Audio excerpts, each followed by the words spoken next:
it's my choice or just my fucking dumb, yeah. You are listening to Unscripted Moments, a podcast about propaganda. On this episode, we are discussing Who Will Help Me Bake This Bread. This song appears on numerous releases. The main way people know it is track 11 from How to Clean Everything. So I don't know how you feel about this, but to me, this is like the album closer, the actual album closer. And on the How to Clean Everything version on Apple Music, I discovered this yesterday.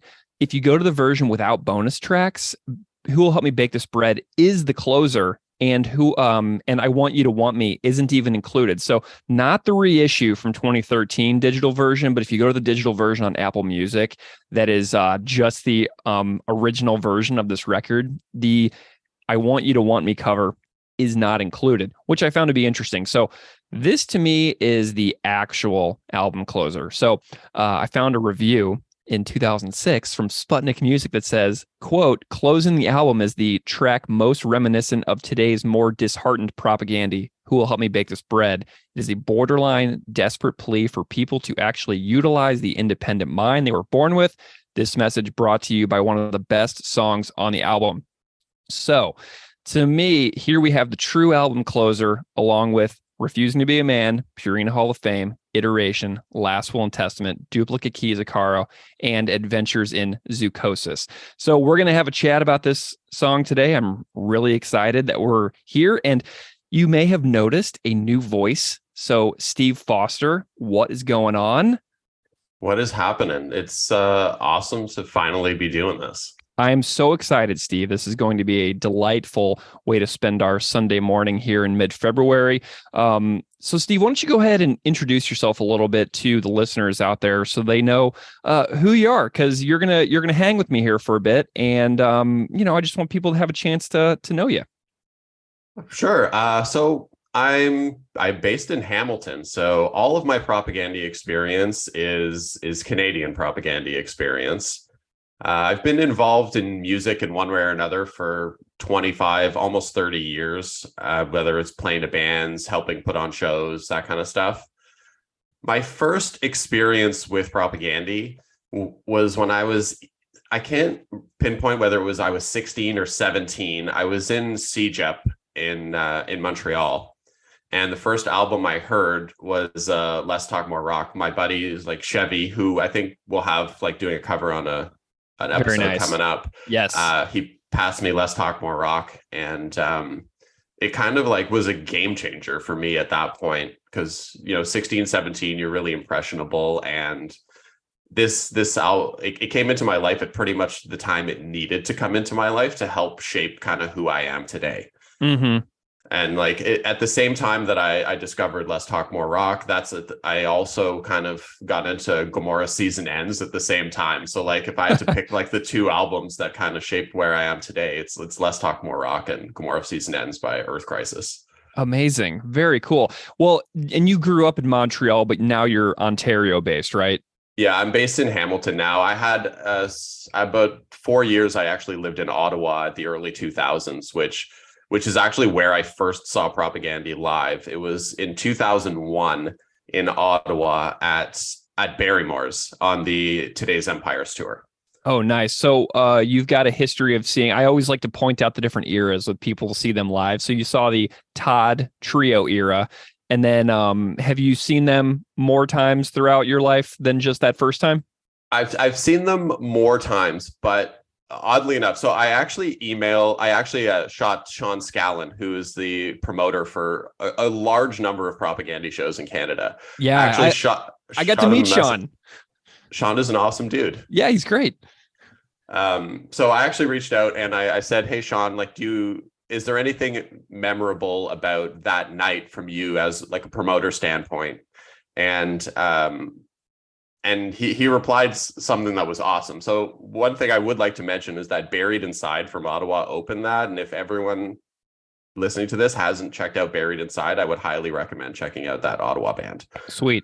But so he said this, and I told him that I was going to read this quote live. He said, I remember Chris putting the muscle in the muscle shirt in his sacrifice tee with cut off sleeves, and Todd being so stoked, jumping around on the stage like his shoes were on fire, fist pumping with a shit-eating grin on his face. But most importantly, Chris proclaiming how playing Barrymore's was his childhood dream as the godfathers of Canadian speed metal Exciter began there. Todd added, in that the photo from the back of the Long Live Loud was shot there. They dedicated Motor League to them and went into Exciter stage banter. Amazing. I mean, that's great. Like, if you think about those, like, all those photos from, 2000, 2001, that's like the Chris Hanna bicep era. You know what I mean? That is like the epic biceps. You look at those pictures, and he always talks about how like lazy he is as a person on his Patreon. And I'm like, dude, that guy had the most insane biceps for being so quote unquote lazy, Oh yeah, it was definitely the ripped era. It was like when Bruce was doing the Born in the USA Rambo era, where he was like where he had the tassel like on his arms just to make the biceps bigger. It's awesome. Oh my God. Well, I got to meet Sean Scallon at the London, Ontario show last spring, and we had a really nice long conversation. And I did not realize how important of a figure he is in Canadian music when we were chatting with him. Like, the gravity of the conversation that I was having did not really occur to me until someone else explained to me just exactly who Sean was. And then I was kind of like, oh my gosh, this is great. I am so lucky, Yeah, he's responsible for honestly so many shows that I've seen in my lifetime. It's crazy. Amazing. Well, Steve, I'm really excited to have you join me here in the co-host seat for some from episodes of this podcast. And I'm just hoping, like, I'm wondering what you're hoping that we can accomplish here by helping me out on the podcast and doing some episodes together.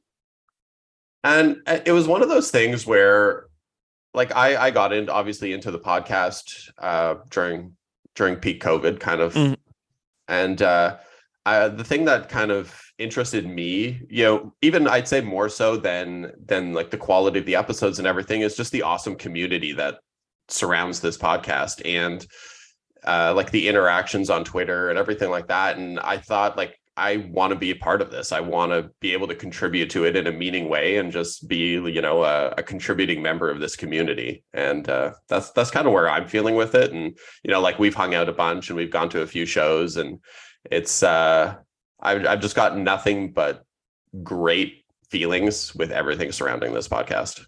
Awesome. Well, we should say to the listeners out there that you and I only live 40 minutes apart, really, and that you have been to my house and that we have hung out. I've actually hung out with you quite a bit more in person than I ever have with Keith, because Keith lives so much farther away from me. So I think that that's actually pretty cool, and I'm hoping that we'll do some in-person episodes as well. I'll pop over to your house and we'll record in person. So we'll have some adventures here, and I'm really excited about this. So should we dive back into a little bit more of the logistics of what I found out about about this song that we're talking about here? For sure. I can add one more thing. Like, the last time we hung out, I brought my dad to your house when we were going to a Snapcase show.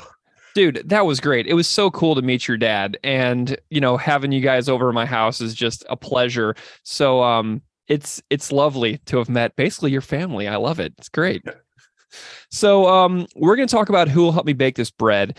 And you already mentioned the appearance of this song as track 11 on How to Clean Everything. But this song appears over and over again if you search for it within like Propagandy's listings on Discogs. So I was like a little taken aback by how much this song appears. So got some details here. This is the third Propagandy track on the B side of the Kung Fu Daniel 7-inch, which was a split for the Birth zine, also featuring Sockeye and John Bartles. So the Kung Fu Daniel 7-inch was the first Propagandy release ever made on vinyl. Chris Hanna recently posted a picture of the test pressing from 1991 on his Patreon page, and they were pressed. There were 500 copies total, and they were pressed on a mixture of pink and gray vinyl. And Chris said that perhaps up to 100 copies have actually been destroyed. So out of the 500 ever pressed, maybe 400 still exist in the world. And Chris writes, quote, Chris East of Birth Zine sent us 100 copies in 91 as a form of payment, but they were seized by Canada Customs and destroyed, citing sedition on our part. Yes, I'm serious. This version of Who Will Help Me Bake This Bread was from the Fuck the Scene demo recorded on a Tascam Porta 5 in Chris's mom's basement as well. So that is really an interesting little piece of vinyl history there. So if you have a Kung Fu Daniel 7-inch, you have maybe one of about 400 copies that even still exist in the world. I've got one, so I'm pretty stoked about that. This song also is featured on the Where Quality is Job Number 1 Recess Records double 7-inch. And I thought at first maybe it was a live version, but it appears that it's not. So the song appears listed as track U2 on Discogs. And since my copy doesn't say what side it is, it's pretty tough to verify the major details about which side is which on the record, which is all part of the inside joke about the Where Quality is Job Number 1 double 7-inch, which we documented with Todd Congelier from Recess Records on episode 44. This is a very hilarious and joke-filled release. Something like some of the sides have locked grooves and the songs just play over and over, and you have to like move the tone arm on the record to actually move to the next track. So the 4 sides on this record are called sides F, U, C, and K off. So U2 would be side 2, track 2, basically.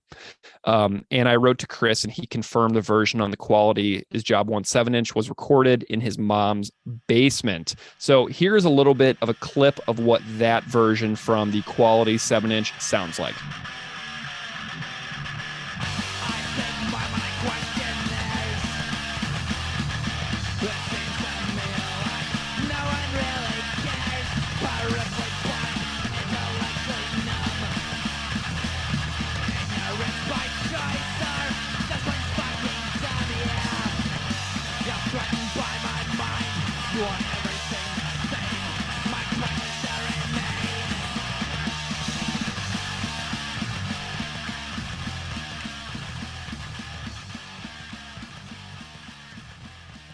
This song is also track 5 on the Martial Law with the Cherry on Top demo cassette. I unfortunately do not own that. Do you have that one? No, I have I don't have any Propaganda demo cassettes at all. The only Propaganda I have on cassette is the Fat Records sampler split that Fat Records released in the lead up to the Today's Empires, Tomorrow's Ashes release. And there's also Sick of It All on the other side. So there's actually a Sick of It All Propaganda split cassette. And that's the only Propaganda I have on cassette at all. Oh, that's wild. Mm-hmm. This song is also track 9 on the 1991 Fuck the Scene demo tape, which I also do not have. Nope, I don't either. I know I've seen a couple copies of it. George's college roommate, Cam Bennett, who is the host of the Music in Quarantine podcast up in Winnipeg and Dauphin, Manitoba, I believe. He's got a copy of it, and he sent me some pictures of it. And that Fuck the Scene demo tape is pretty cool looking. So if you haven't seen pictures of that, go and track them down because it's a pretty cool looking release. Oh, that's awesome. This song also appears as track 3 on side A of the unofficial bootleg Reclaim the Streets. I own that. So that one's mine. And it sounds like complete garbage. So if you ever are on if you're a Propaganda completist, the Reclaim the Streets 7-inch has, it's a bootleg. It has like Calvin and Hobbes artwork on the cover. It sounds completely terrible. It is not an official release, and I do not recommend spending your money on it, but Who Will Help Me Bake This Bread is included on that Reclaim the Streets 7-inch. So the title, Who Will Help Me Bake This Bread, we're just digging into that a little bit, and it's almost certainly a reference to the Little Red Hen. And I don't know if you've read that short story in the last 30 years, Steve. Have you? When you sent it to me yesterday, I was just, in between my deep dive of watching 14 hours of ex-Japan videos. I definitely read myself some Little Red Hen yesterday. So one relevant quote that listeners of this podcast from the Little Red Hen might is, quote, "So after her children were fed and made sweet and fresh for the day, she hunted up the pig, the cat, and the rat. Still confident that they would surely help her someday, she sang out, 'Who will make the bread?' Alas, for the Little Red Hen, once more her hopes were dashed, for the pig said, 'Not I,' the cat said, 'Not I,' and the rat said, 'Not I.' So the Little Red Hen said once more, 'I will then,' and she did."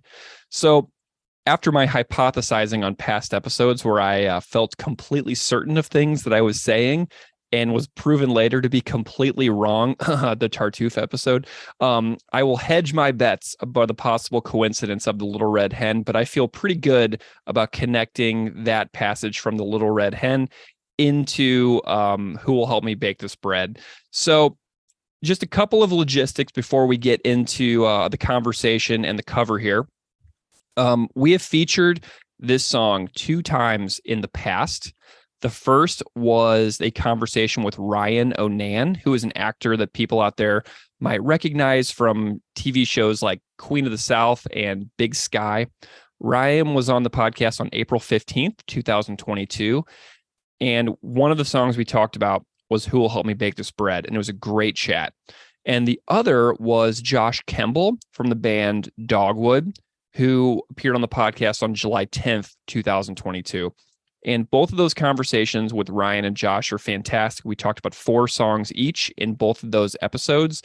And what I did is I snipped out the Who Will Help Me Bake This Bread sections from those interviews, and I put them on the very end of this episode. Both of those conversations about this song are excellent. Ryan and Josh are extremely thoughtful and cool guys, and their comments on this song are great. But I put them on the very end of the episode because I realized that a lot of listeners out there have already heard those interviews. But if you've never heard those, definitely stick around at the very end of this episode for Ryan and Josh, because they are both awesome. So now we're going to go into the cover of the episode. My friend Matt Milkowski reached out and did a cover for this song. And Matt's been on the podcast before. People will recognize him as the guest in the contest song episode that we did. Matt wrote lyrics and a vocal melody for Contest Song, and then he sent the demo to Willem, who sings for the band Intellectual. Side note, Intellectual has a new record coming out, and I'm really excited for them to get back out there. And Willem brought the final version of Contest Song to fruition. So Willem and Matt appeared as guests on episode 56 to discuss that tune. But when I posed the invitation for someone to do Who Will Help Me Bake This Bread, Matt jumped on it and he created something really special. Steve, did I send you the cover for Who Will Help Me Bake This Bread by Matt? Yes, you did. Yeah. So check this this blurb. So I asked Matt if he would come on the podcast, and he was like, how about I just write something up for this one? So this is Matt's words now. So Matt writes, while making a mediocre traditional cover, I found myself not super invested in the lyrics of the song and hence stalled out. I would be willing to bet that Chris would judge his own teenage lyrics as being self-righteous and literally immature. However, like all propaganda lyrics, there are still powerful ideas lurking at the core of the song. I decided to make a second cover, this version, that was arranged and performed from the perspective of an AI collective consciousness. It seems we are at a time when AI technology, like Little Chrissy, was at the time of this song in its budding adolescence. As an artist, educator, and generally terrified human being, the recent advancements in AI sophistication have left me with another patina of anxiety about the future of my tiny kids will be living in. Even if AI-generated art or computer programming can be harnessed for good as a tool, good fucking luck, it is undeniably another step on the path away from nature, the path away from millions of years of brain development that allows us to coexist, communicate, and empathize with our living beings. My goal was to create a cover that reflects the frenetic and uncanny valley feelings that accompany this new territory. Whether the AI narrator is in the present day trying to find its rebellious identity or in a post-human future is for the listener to decide. Cheers and fuck it all. So here's Matt Milkowski's take on Who Will Help Me Bake This Bread. Steve and I will be back in just a little bit to chat about the tune. Ash, can you hear me? Ash! I speak my mind. I question theirs. It seems to me like no one really cares. Peripherally blind, intellectually numb. Ignorance by choice? Or just plain fucking dumb? You boycott your brain. You answer with fists. But my questions still persist. You can rearrange my face, but you can't rearrange my mind.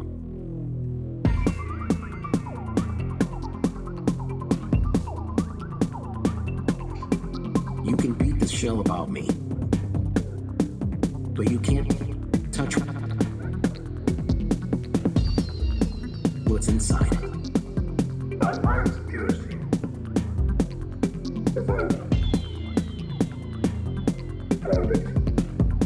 Conscious. Potential morality.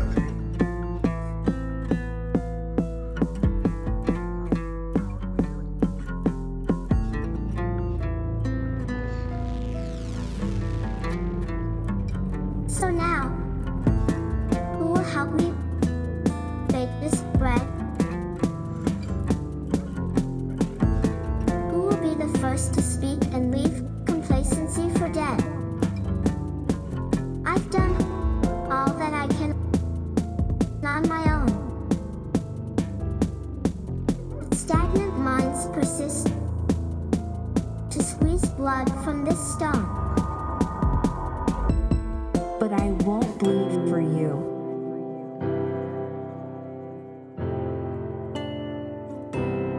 I have no need for you.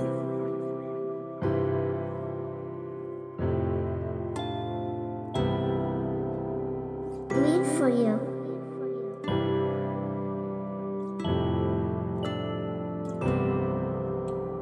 Death will be the day I concede to you.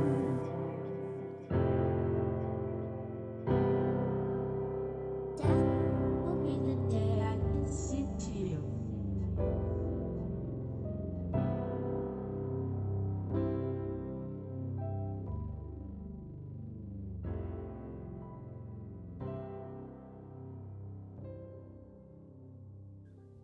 All right. So thank you so much to Matt Milkowski. Definitely one of the most unique covers that we've ever gotten for the podcast. I'm super grateful to Matt for continuously participating in the show and being an extraordinary creative partner on this. So huge shout out to Matt for that, who will help me bake this bread cover. All right. So Steve, we are going to get into this song now, and I'm excited to start with music. One of the main things that I love about having you on the show is that you understand music and play music in a way that Keith and I really never did or have or are capable of. So I am really excited for your musical perspective. So let's start with guitar. What do you think? Does that sound like a good place to start? A good guitar is a great place to start. I just want to make things clear here. You really sold my music abilities here. Yeah. And while I do play music, I have played in bands, but I am in no way would anyone consider me an actual talented musician in any way. I get by, but in no way do I have actual talent.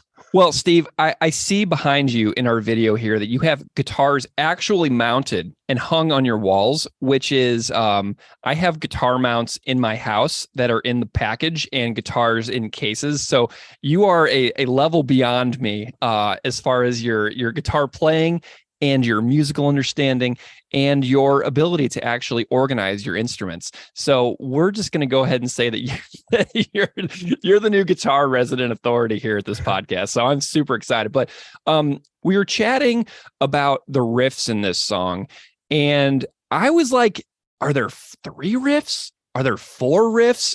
And I'm just curious, how you begin to dissect the guitars and the parts of this song from a guitar mind. Because I was I couldn't tell if there were 3, if there were 4. I was all over the place.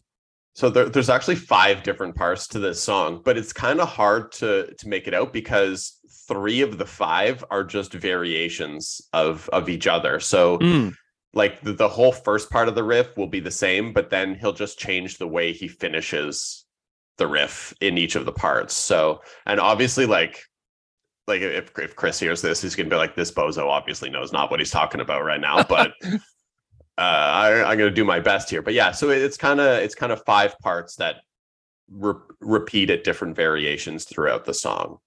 Okay. Yeah. So I've got riff 1 as the very beginning of the song until the lyric just plain fucking dumb. And then riff 2 as you're threatened by my mind through my question still remains. And then they go back into riff 1 and then back into riff 2 for you boycott your brain. And then I've got these like little like mini riff listed as like number 3 here for under you can rearrange my face, but you can't rearrange my mind. And then I won't bleed for you as riff 4. Now, I love the ending of the song where Chris and Jordan, perhaps John, are harmonizing so beautifully together under I won't bleed for you. And I was shocked at how simple the guitar actually is under those lyrics. And it's just like, power chords on like the 3 and the 5, and then over in the 1 and the 3. So I was just like really surprised at how my favorite part of the song is like straight up like a almost like a Green Day level riff. You know what I mean? Yeah, it's kind of funny how that works. Because so the other day I was noodling around on my acoustic guitar, and I sent you some like a video file of like me playing the song. Yeah. And it's one of those things where it's not like a super difficult song to play. Like if you play guitar, you can probably play the song, but playing it on acoustic guitar is kind of challenging because like they play the song like moderately fast, and maybe it's just that I'm not a great player or whatever, but I was really struggling to play it like to pace on acoustic guitar. But it actually, like, if you really slow it down, like, it sounds like really good. That opening riff and the way it's done, it sounds awesome, like slow down on acoustic.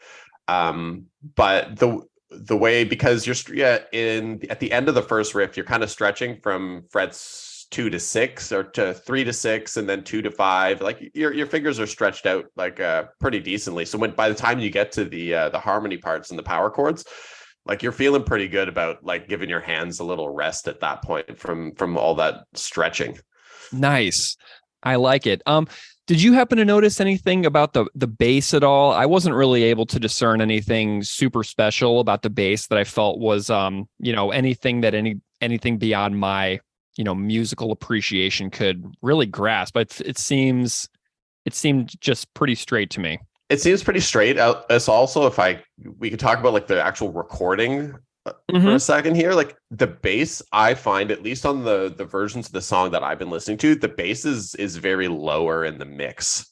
So I had a hard time really picking up on a lot of what was going on. Like you can tell it's there, but to be able to pick up like specific characteristics of what's going on, I found it quite difficult.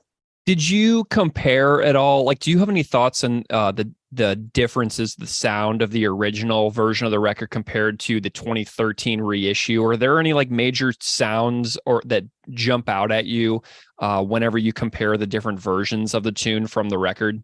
I'm going to be completely honest right now. I've never heard the 2013 version of this song. Oh, okay. Well, it's not a different version. It's or just like I've never heard that re-release of it. I've only ever heard the original. So. Oh, interesting. Well, the reissue is interesting because Pigs Will Pay, Leg Hold Trap, and Homophobes Are Just Pissed Because They Can't Get Laid are kind of like reinserted into the record, which is kind of a cool little thing because honestly, I like Pigs Will Pay and Homophobes Are Just Pissed Because They Can't Get Laid like a lot more than a lot of the other songs on the record. So to have them back on the actual release that you get if you buy the album from Fat Now is like a huge improvement for me because I thought those songs should have been on the original version of the record in the first place, which I think a lot of the members of the band likely agree with that assessment as well to this day, Oh, they're like staple songs. Like it makes sense. So dude, the Pigs Will Pay episode of the podcast that we made still stands out to me in my memory as like something whenever I finished, I was like, man,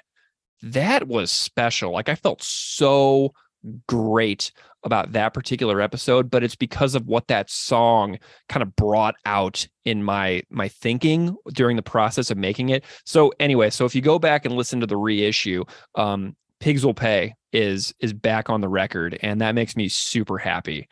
So we got drums here. It's a straight ahead charging song, has some good drum flares with cool fills. I like the snare fill at 50 seconds into the song can't rearrange my mind, where the fill starts out fast and then it slows mid fill. So Jord, he did some stuff in here with a song that's basically just a fast song split with a break of just guitar in the middle and then back into the fast stuff. But this song it's very simple. And I'm bummed out whenever I hear songs that are like almost like beneath Jord, you know what I mean? But the drums on the double 7-inch version are also super fast. It feels like they told Jord to just go as fast as they can, and then we'll keep up. Did you notice anything cool about the drums on this tune? So the way I describe the drums on this tune is like, if I could borrow like a Kiss analogy here, is that like they're very like Peter Criss in that they're not trying to be something more than they need to be. They're exactly what they need to be for this song. Anything else, I don't think it would work as well as it does. Like it just, like if you listen to any Kiss song, like Peter Criss is just like the backbone, just keeping it down over there. So that's kind of how I view the drums in this song. Yeah, not overplayed, not trying to draw attention away from what's going on. So it serves the song, which is great because you can tell that Jord's a great drummer through some of those little special fills he throws in there, but definitely not overplayed. So we've got a really straightforward structure. I was pretty surprised at just how straightforward the song was whenever I listened to it super closely, because for years I've always known this was one of my favorite songs on the record. But it's so extremely straightforward that I was actually surprised that for years I was like, yeah, Who Helped Me Bake This Bread's one of the best songs on the record. So I was honestly surprised at how simple it is because of how much I have loved it for my entire life. So that's just kind of an interesting little thing. But there's something to be said for simplicity. Sorry to interrupt, but there's something to be said for simplicity, because sometimes the simple stuff that's like easier, it just works. Do you know what I mean? Like there's no reason to overcomplicate things. And I think this song is a really good example of that, in that there's no part of it that's overtly complicated. It's so simple, but it's super effective for what it is. Yeah. Something else about the vocals that I really latched onto. If you think about How to Clean Everything, the record itself, you think about the exaggerated singing by Chris, where he's snarling. He's got that snarl sound in his vocals. And compared to a lot of this record, How to Clean Everything, this one has the least snarl in the singing. To me, this one sounds the most like what Chris would become on the next record. And so he's got the least exaggerated singing on this particular song, which is something that I like so much about it, is that the song, he's not trying to sound overly, snarly on this one. And Jord sounds great. The harmonizing sounds great on the end of this song. And so those are something that I really like about the vocals, is like the less exaggerated delivery of them. The way I always thought about it was that this, like based off of it being the last song on the album, right? I always found it to be the most genuine. Yeah, I love that. I mean, this is a good closer. I'm feeling really, really great about this. So any other thoughts on the music itself, like about the parts or anything that that I didn't want to gloss over and move on too quickly? If you had any other ideas that are lingering in your mind here before we transition into talking about the words. Well, I just wanted to talk about the end, the vocal harmony at the end for a second. So I'm always a huge proponent of album closers. Like I think picking a proper album closer is so important to the integrity of the album. And I think I'm like an album that like an opener and a closer, like you have to have a strong opener and a closer. And I think back like in other, albums from this, like maybe a similar time period that have strong openers and closers, and I think of like Strung Out Twisted by Design has Yes. an amazing opener and an amazing closer. Like that is an absolute banger. And the way that this song sits as the last song on the record, being like really genuine, angry, but then finishes with these harmonies, I feel like it's such a strong closer to this album. And like we'll get into, you know, you'll find out what I think of the album overall as it kind of relates to the rest of the catalog. But I think for what this album is, I think it's the ideal closer. Yeah. You know, and Chris on his show, he's commented extensively about how the band views closers. Like whenever he did his Adventures in Zoochosis and Iteration episodes on Patreon, I think he kind of talked about his thoughts on closers. But man, it's a huge bummer to me that I Want You to Want Me appears after this song, because that harmonized vocal outro is just such an inspiring, uplifting, and kind of positive note to go out on, where he's basically saying, collaborate with me, work with me. And then it goes into this like, I want you to want me cover, and then all the fucks at the end. So it kind of is like an anticlimactic ending, because it would be so solid to go out on this one, because the record's 31 minutes long without I Want You to Want Me, which is, you know, a perfect length of a record. So anyway, great thoughts on those harmonized vocals. I love that. And like as we get into things more and more, like I think in addition to like the importance of a good closer on an album, and maybe we can kind of go into this in another episode or something, but like the way that you apply your album closers to live shows is something that I really want to kind of explore a bit more, because, you know, obviously they put a lot of weight into the songs that close their albums. So, and the way you structure your live set list, and it's like, well, you obviously want to play a song last that captures the moment of the time you're in, but the album closers are also really good show closers. Oh man, yeah. And it's how do you pick which one of these great album closers do you close a show with, or do you do you just, you know, close the show with, obviously they don't. Like the last time we saw them together, we're like, you know, like one of their more popular songs is Coach's Corner, for example. Like, I don't see that as being a good show closer versus like Purina Hall of Fame, unbelievable show closer. Yeah, absolutely. You know, and this song has appeared recently. Like if you look at a lot of their recent set lists, they have tended to play a How to Clean Everything song or a Less Talk More Rock song way down near the end of the set list. Not necessarily as the very, very end, but they have tended to throw Anti-Manifesto. They played apparently I'm a PC Fascist last year as well. So we are seeing some of these really, really old songs coming out near the end of the set, which is interesting as well. And this song has appeared live as recently as 2016, 2017 as well. So this is not a completely forgotten song by the band, which is pretty cool that it still stands out, because think about how many songs on this record haven't been played in, 10, 15 years at this point. And then this one has been brought back out a little bit here and there. It's pretty cool, right? Oh yeah. I think it's one of those songs that I think should kind of be revisited. Not, maybe not on every tour or something, but I think it's an important enough song in the catalog that people should kind of still be hearing it.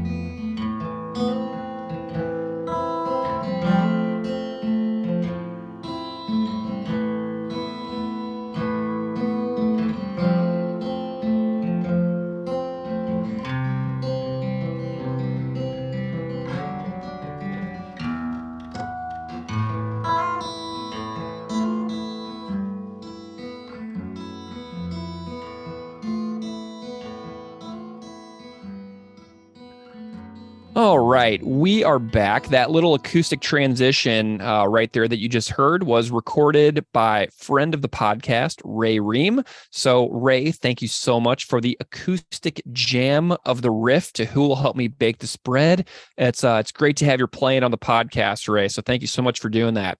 All right, so Steve, we are going to chat about lyrics here for a little bit. Does that sound good? Let's do it.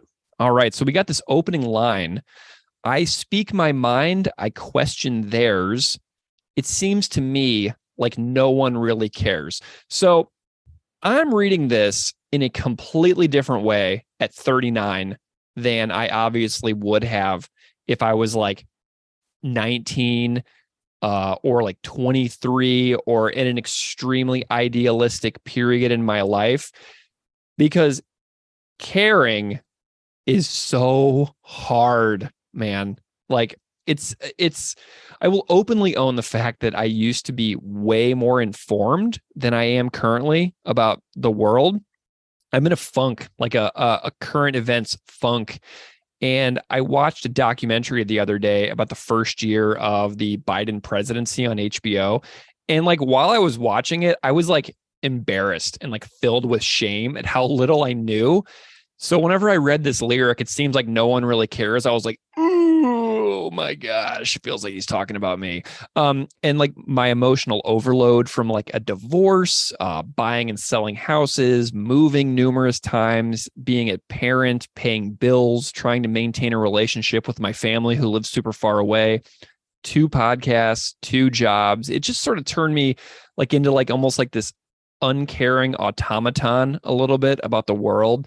So I think back on like, if you're not pissed off, you're not paying attention. Like that's completely true about me right now, because like the busyness of my day-to-day life has made it so I fit the no one really cares line that opens out this song. Like I've become pretty convinced that like the not so super secret of our society is that the meaning of life is to overwhelm us with an unachievable amount of stuff to accomplish so that we're exhausted and frazzled to the point of what Chris is singing about here regarding people not caring. So like, I feel like I'm at this point where I have all these like massive periods of transition recently behind me. And I'm like, okay, thank you, Chris. I want to care again. Let's get back in gear. Let's pay attention again. And it's like really tough to kind of like go back into, you know, the point where I'm like actively extremely caring about what's going on around me. So like this opening line kind of like was like a punch in the face to 39-year-old me. Does that make sense?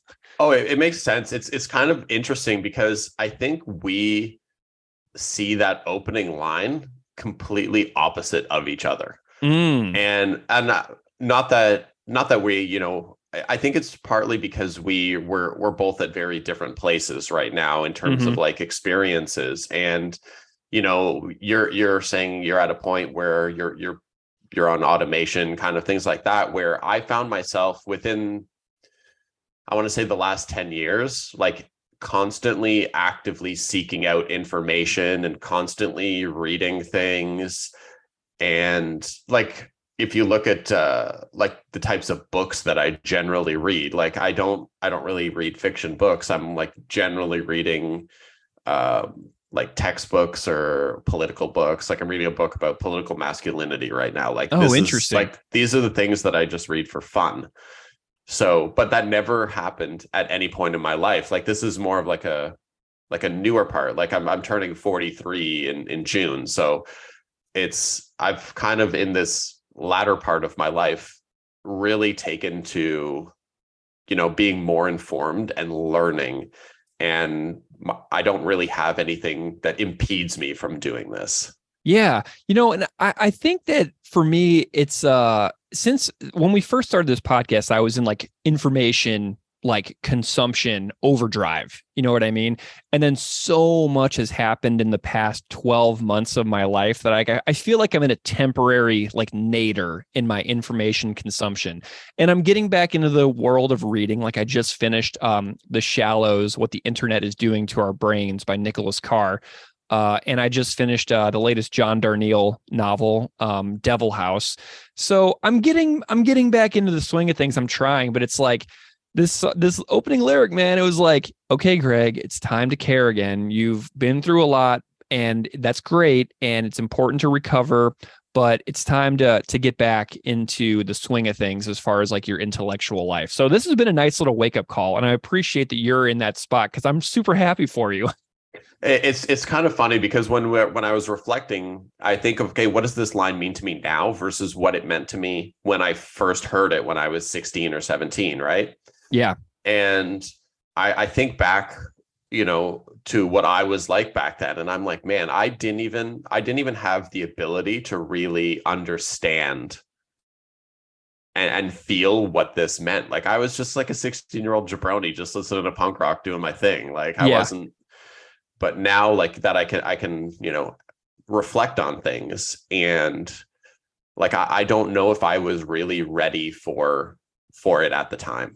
Yeah, and that just like speaks to the fact that this band can age with us throughout our entire lives, and just how Chris was a little more reflective than a lot of us were at that age, and how he was just kind of like a couple steps ahead of us intellectually at certain points. But we've got this next line: peripherally blind, intellectually numb, ignorance by choice, or just plain fucking dumb. Now, I was trying to like sing this song when Ray submitted that acoustic clip. I was just kind of like singing along to it in my computer here, and singing this line, peripherally blind, is a very difficult thing to sing over a song. It's like peripherally, and it's really hard to get that word out as a lyric in general. So it's actually kind of cool that this one word, peripherally, appears in this song because it's super hard to sing in general. I would honestly love to know how many other songs that word is in. I cannot think of any off the top of my head. So peripherally, as a word included in this song from 1993, which appears on something from 1991, that Kung Fu Daniel 7-inch. I mean, that's a pretty awesome word to throw into a song. And, you think about the going through life with blinders, right? Being like, all right, I got my life. I'm sticking to the program. I have a plan in my life, and whatever's happening on either side of me, it's too much. So I'm just going to stick into my lane and I'm going to go forward. So it's like not paying attention to what is outside of you. So like if you have your life, you have your comfortable home. Many of us likely live in very segregated neighborhoods in our wherever we live in the world.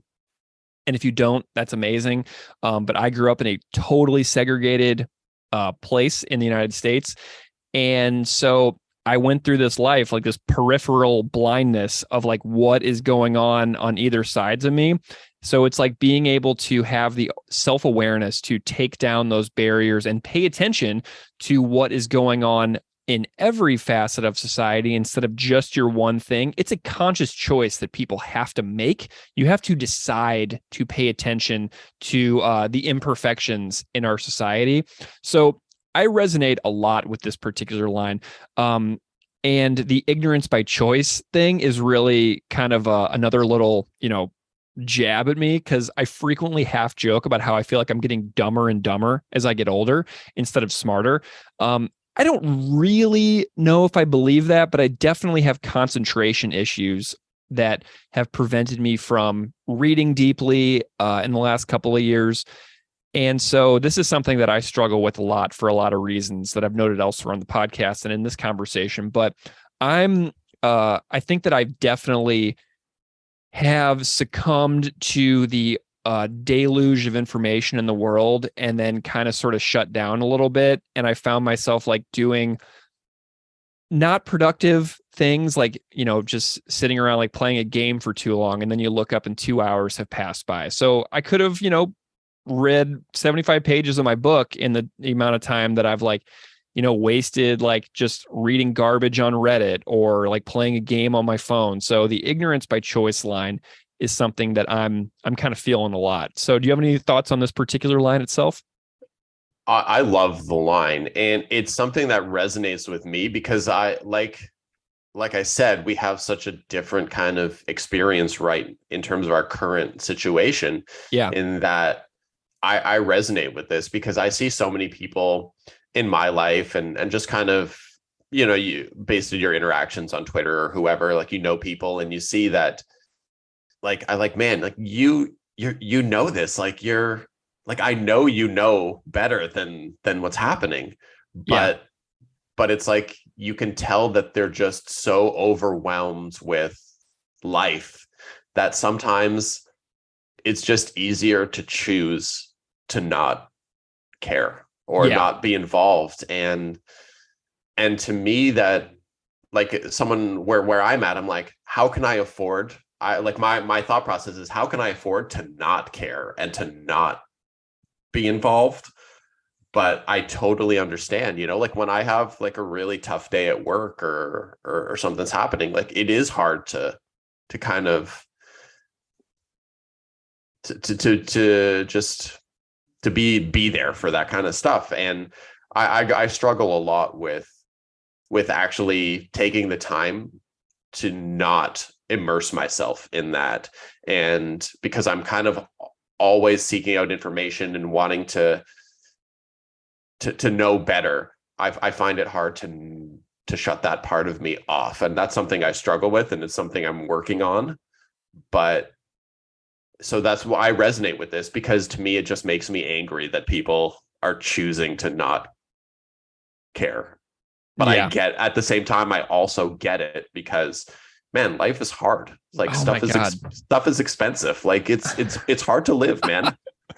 It is. Just being alive is so insanely expensive. If you want to live in like a completely normal house and drive a completely normal car, it's just like your expenses in life are just so overwhelming. And that's kind of where I kind of like went down the rabbit hole. I was like, all right, I want to be a homeowner and I want to get this house. And then so like every opportunity that I had to like make a little bit of extra money, I was like going after, which it was a huge sacrifice, because you sacrifice relationships with a lot of people if you're constantly striving to like save money to accomplish these things down the line. And then by the time you reach the goal, you open your eyes up again, and then maybe those relationships that you sacrificed in order to get the money to get you the house, to get you the car, those relationships are gone. You know what I mean? So it's like this constant balance of gains and losses and throughout time.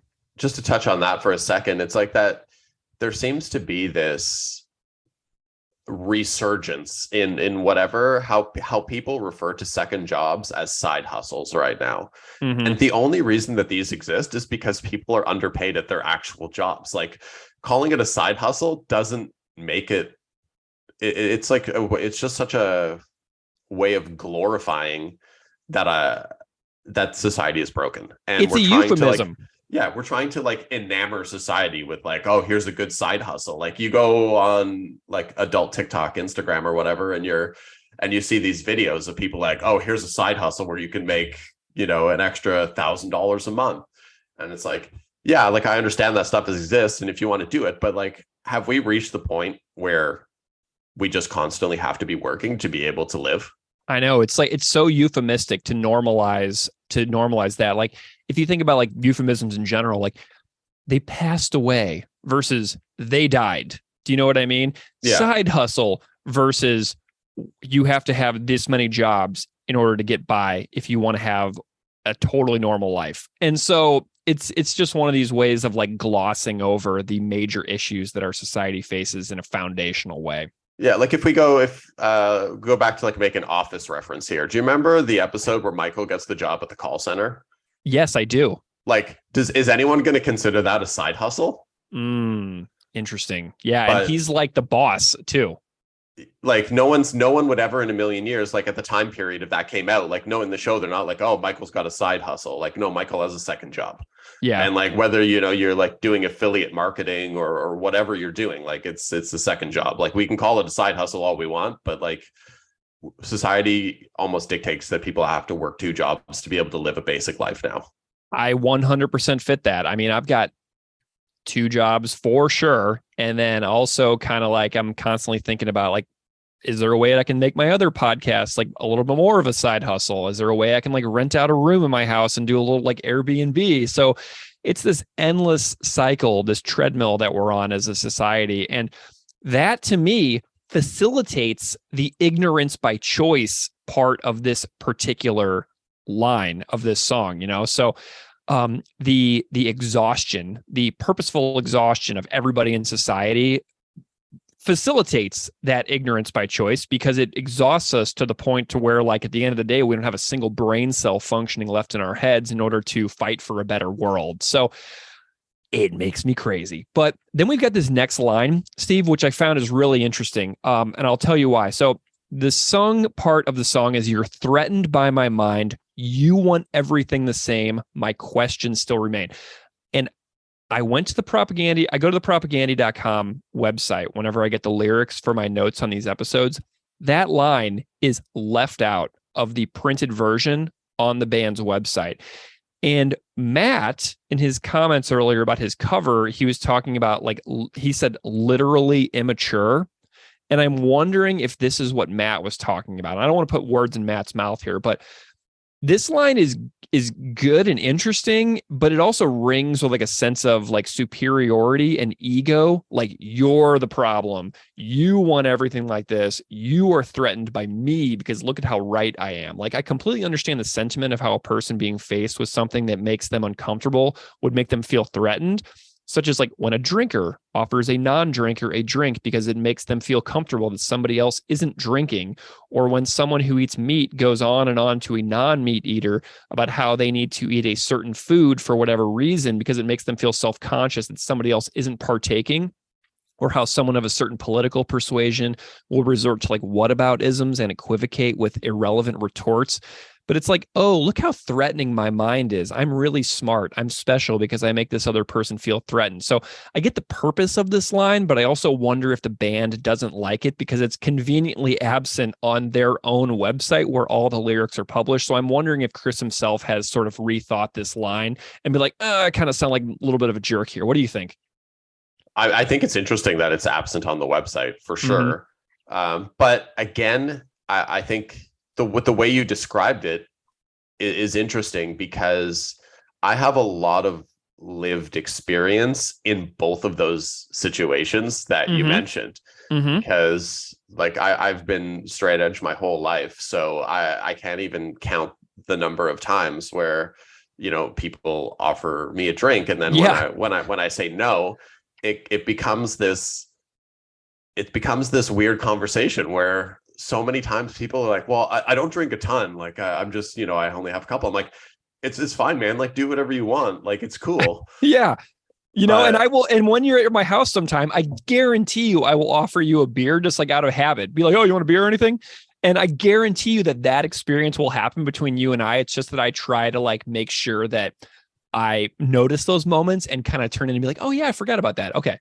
It's just funny, and even with the meat. So like I've been vegan for probably 15 years or something at this point, and I recently Zoe and I went to Quesadilla recently back in December, and obviously like we go there like it was our neighbor's daughter's Quesadilla, and they knew we were both vegan. We show up and like there's not a single thing we can eat at this thing. And we're like, and we were fully prepared and we knew, but so much of the night was spent like them obviously apologizing and feeling awful, which we're like totally fine. But like the conversations kind of turned into, oh, well, I don't eat a lot of meat, or I just, it always goes back to that where that tremendous guilt around that kind of thing. And I won't get into it, but like I just read a book called Eating Animals, which talked a lot about book. Like, you've read it? Yeah, I read Jonathan Safran Foer. Yeah. Awesome book. And it kind of it talks about, touches on that subject a lot with that. So I'm kind of coming fresh off of it, but the way you kind of described it is pretty accurate to what my lived experience with it would be. Nice. Do you feel that there's a way, do you get the same sense though? Like maybe the band doesn't particularly like the way that it's sort of like an accusatory tone. You're threatened by me. You want everything like this. Like, so do you kind of feel like that? Like maybe a little bit of a slight lyrical revision would make this line a little less accusatory and a little more inviting? Here's the thing. Like, I'm a generally confrontational person. Nice. I like this line. Oh, cool. Like, I think it's, I don't think that to me, I look at it and it's like, this is what's making me who I am, and why are you trying to change who I am, basically? And I think it's important, but I understand how it could be seen otherwise. I love it. So we get this next line, which is interesting because Chris has a little lyrical addendum on the website, which I'll read here in a second. So he says, "You boycott your brain, you answer with fists, but my question still persists." And then Chris writes in parentheses, "You fucking asshole."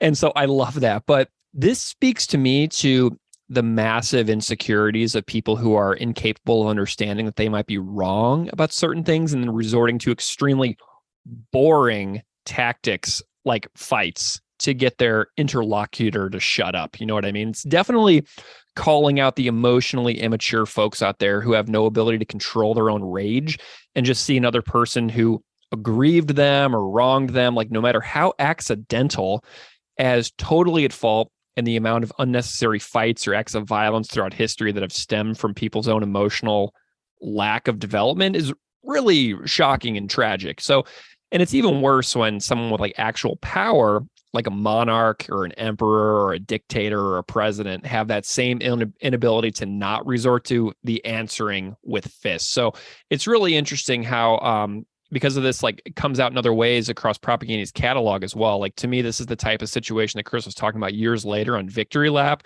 when he's saying, be careful how much you reveal on Letters to a Young Anus. So, you know, he's persistent in insisting that maybe he could change people's minds. But, you know, maybe he's changed his mind on that across his life, where he had these conflicts and then there were these violent situations. And then maybe he realized, oh, maybe I can't persuade as many people as I originally thought. It's interesting. This line really reminds me, because I grew up pretty heavily involved in hockey culture. Mm-hmm. And this line really reminds me of your stereotypical, like, just general, like, hockey immersed Canadian dude. Mm-hmm. Who, and I'm obviously there's exceptions to the rule, and I'm not trying to like slander all Canadian hockey players here, but it's your stereotypical, like, you know, the way the system works is, you know, kids get pulled out of school at 15 to go play junior hockey, and it's not to anyone's particular fault, but the way the system with hockey works is that it basically stunts people's ability to critically think, and there's so much you know, aggressive behavior attached to the sport with regards to, you know, hitting and fighting. Like, it kind of really, that's what this line makes me think of, basically. Nice. So we've got more violence in the line. You can rearrange my face, but you can't rearrange my mind. You can beat this shell about me, but you can't touch what's inside. So it's just an expression of how values can be so important to people that they're willing to suffer, literally, physically, for defense of ideals that they feel very strongly about. So it's kind of, you know, an immense act of bravery to have a view that you feel so strongly and passionate about that you are willing to accept physical violence in defense of those views. So, you know, I tend to look up old reviews sometimes when making episodes and look for specific mentions of the songs in question. And I found a review of the 20th anniversary reissue on Punk News that said, "Who Will Help Me Bake This Bread" has my favorite line on the album. "You can rearrange my face, but you can't rearrange my mind." And then the review said, "Though it's hard to imagine anyone ever beating up Chris Hanna." And I'm like, man, I bet it wasn't that hard to imagine beating up Chris Hanna for a lot of the folks in like the Winnipeg music scene in like the 80s and 90s, you know? Especially like if we revisit the like the big bicep era of Chris Hanna that we talked about earlier. Yeah, I love it. You know, and Chris has got some really amazing stories on Patreon with regards to like the old days and the early years of the band. And I strongly recommend people who haven't yet sign up for his Patreon and go listen to his stories, because we tried to not overlap and retell everything that he talks about on his podcast, because his stories are so well told. But some of these songs are so brave for what they were saying in the time period and how different things are now. And if you go back and listen to some of the live sets from the mid 90s, where he's basically on like the verge of having physical confrontations with people in the crowd while he's in the middle of a show. And the thought of like how much of a risk that was to do what this song is saying. And I mean, he was basically inviting people to like track him down after shows and be on the receiving end of violence. So these songs are not like metaphorical or hypothetical. They can be very, very literal as far as like violence goes. So you go back and listen to some of those old sets, and it's really pretty incredible just how kind of brave and bold he was. And I know he says that it was like youthful stupidity at this point, but there's a lot of really good ideas that he's presenting in the songs that he was defending so vigorously on stage, knowing that he very well may have, been discovered in the alleyway after the show. So that's kind of how I feel about it. I agree. But I think any other way for that time period, I don't think would have worked as well. Yeah.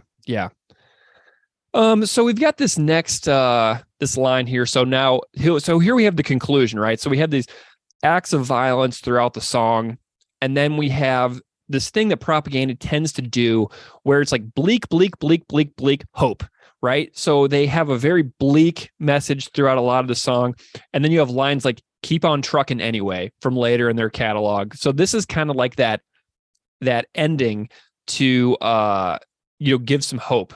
So now, who will help me bake this bread? Who will be the first to speak and leave complacency for dead? I've done all on my can on my own, but stagnant minds persist to squeeze blood from this stone.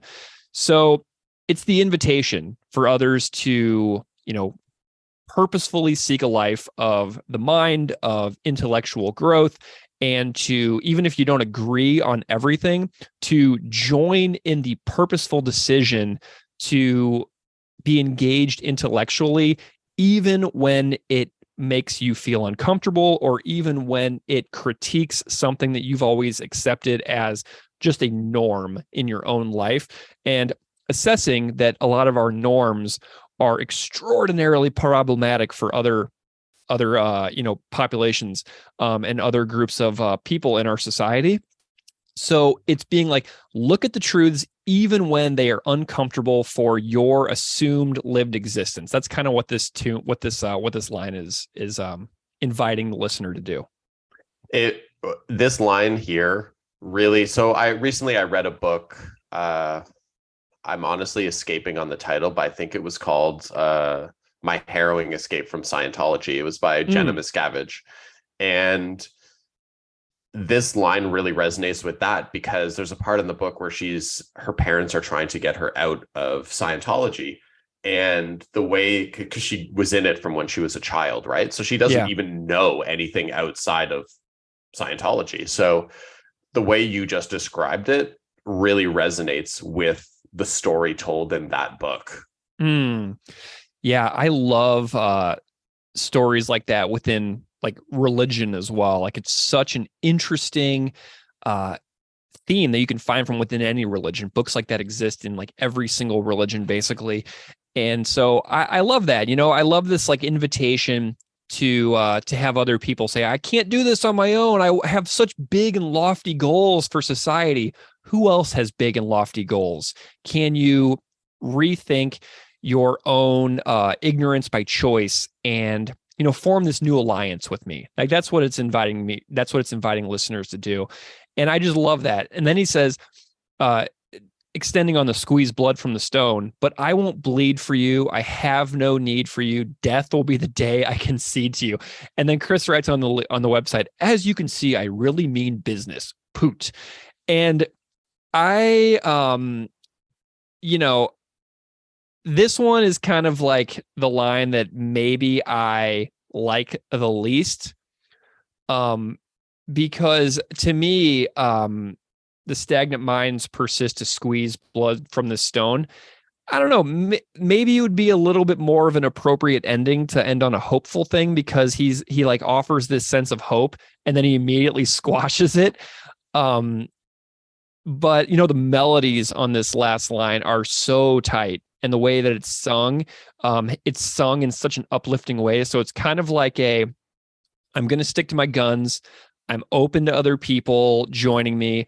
I recognize that I won't get everybody to join me. And then it's sung in such a hopeful, like choral kind of way where there's multiple melodies going on, multiple harmonies going on. And so, it's this like kind of like, I guess I'll be on my own till I die. But it's sung in like a way that's so like joyful, almost like a chorus. So it's just kind of a funny little thing there. It's, to me, that line and the where it is structurally within the song as the album closer as well, it's and the vocal harmonies, I feel like that's the part where everything comes together with the song and you really feel like the magnitude and the importance of it. And like it's a similar thing. Do you know Face to Face song 1,000 Times? I don't remember, not exactly. So there's a part in the song or Foo Fighters Everlong, you know that? Totally. That one. So like there's like the bridge part where it kind of gets a bit, and when they do it live, it's particularly more like exaggerated. But like there's a bridge towards the end of the song where things kind of fall off, things get chaotic, but then it really all comes back together, and it just gives you that pop basically for the song. And to me, this line and the way the vocals are done gives me that same pop feeling as I get in those other songs when it gets a bit chaotic and then turns into like just clean and hope and all of that. It really drives that home to me, that part. Awesome. Something that's really interesting about this tune is that I'm really surprised that after Death Will Be the Day I Concede to You, that's not the end of the song. I think that if they put this song on Less Talk More Rock, that they would have ended the song at 2 minutes and 5 seconds or 2 minutes and 6 seconds with a hard stop after Death Will Be the Day I Concede to You, because they go back into a chorus again. And to me, that doesn't really serve the song. Like, I don't really understand why the song doesn't stop at 2 minutes and 5 seconds. Like, it doesn't make any sense for me to go beyond that. So I was a little surprised thinking about this, that I didn't really think that chorus needed to be re-sung. So I think that, that would be an interesting thing that I would redo if I was the band making this song at a later date, is that Death will be the day I concede to you. Dun, dun, dun, dun, dun, dun, dun, dun, dun, dun, dun, dun, dun, dun, dun, and then end it. You know what I mean? Just bring it right to a conclusion right after Death will be the day I concede to you, instead of going into that chorus again. I fully agree. I think that, and just if you picture that as the end of the album, stopping it right there, I think overall, I think it elevates the actual album as a whole as well. Because you're just ending on that specific feeling and that vibe and that,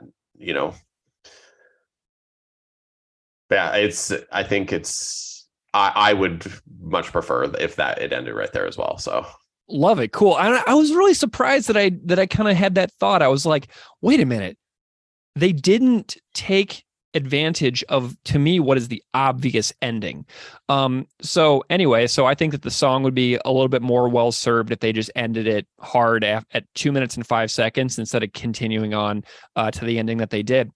But Steve, we've reached the end of our lyrical discussion. Any like takeaway thoughts from the message or the lesson or anything like that is kind of like ringing with you before we'll chat a little bit about that, and then we'll do some YouTube comments and things like that? So I think it's such a relatable song for a lot of people within our community of like-minded individuals. I think we can all pull something from it. Even to this day, like you said earlier, like we grow with the song, and the song kind of means different things at different parts of your life. And I think that is what makes this such an important song. Yeah. You know, watching people reap rewards on the shoulders of other people's labor makes me think of the like rising salaries and bonuses of corporate bosses who each year seem to make the news for like record-setting bonuses, while salaries from normal people who just want to afford a normal house. Like that's some of the stuff that I'm kind of taking away from this conversation as well. But like normal people have a really great tendency to look squarely in the wrong direction for trying to find the root enemy of who is making their lives harder.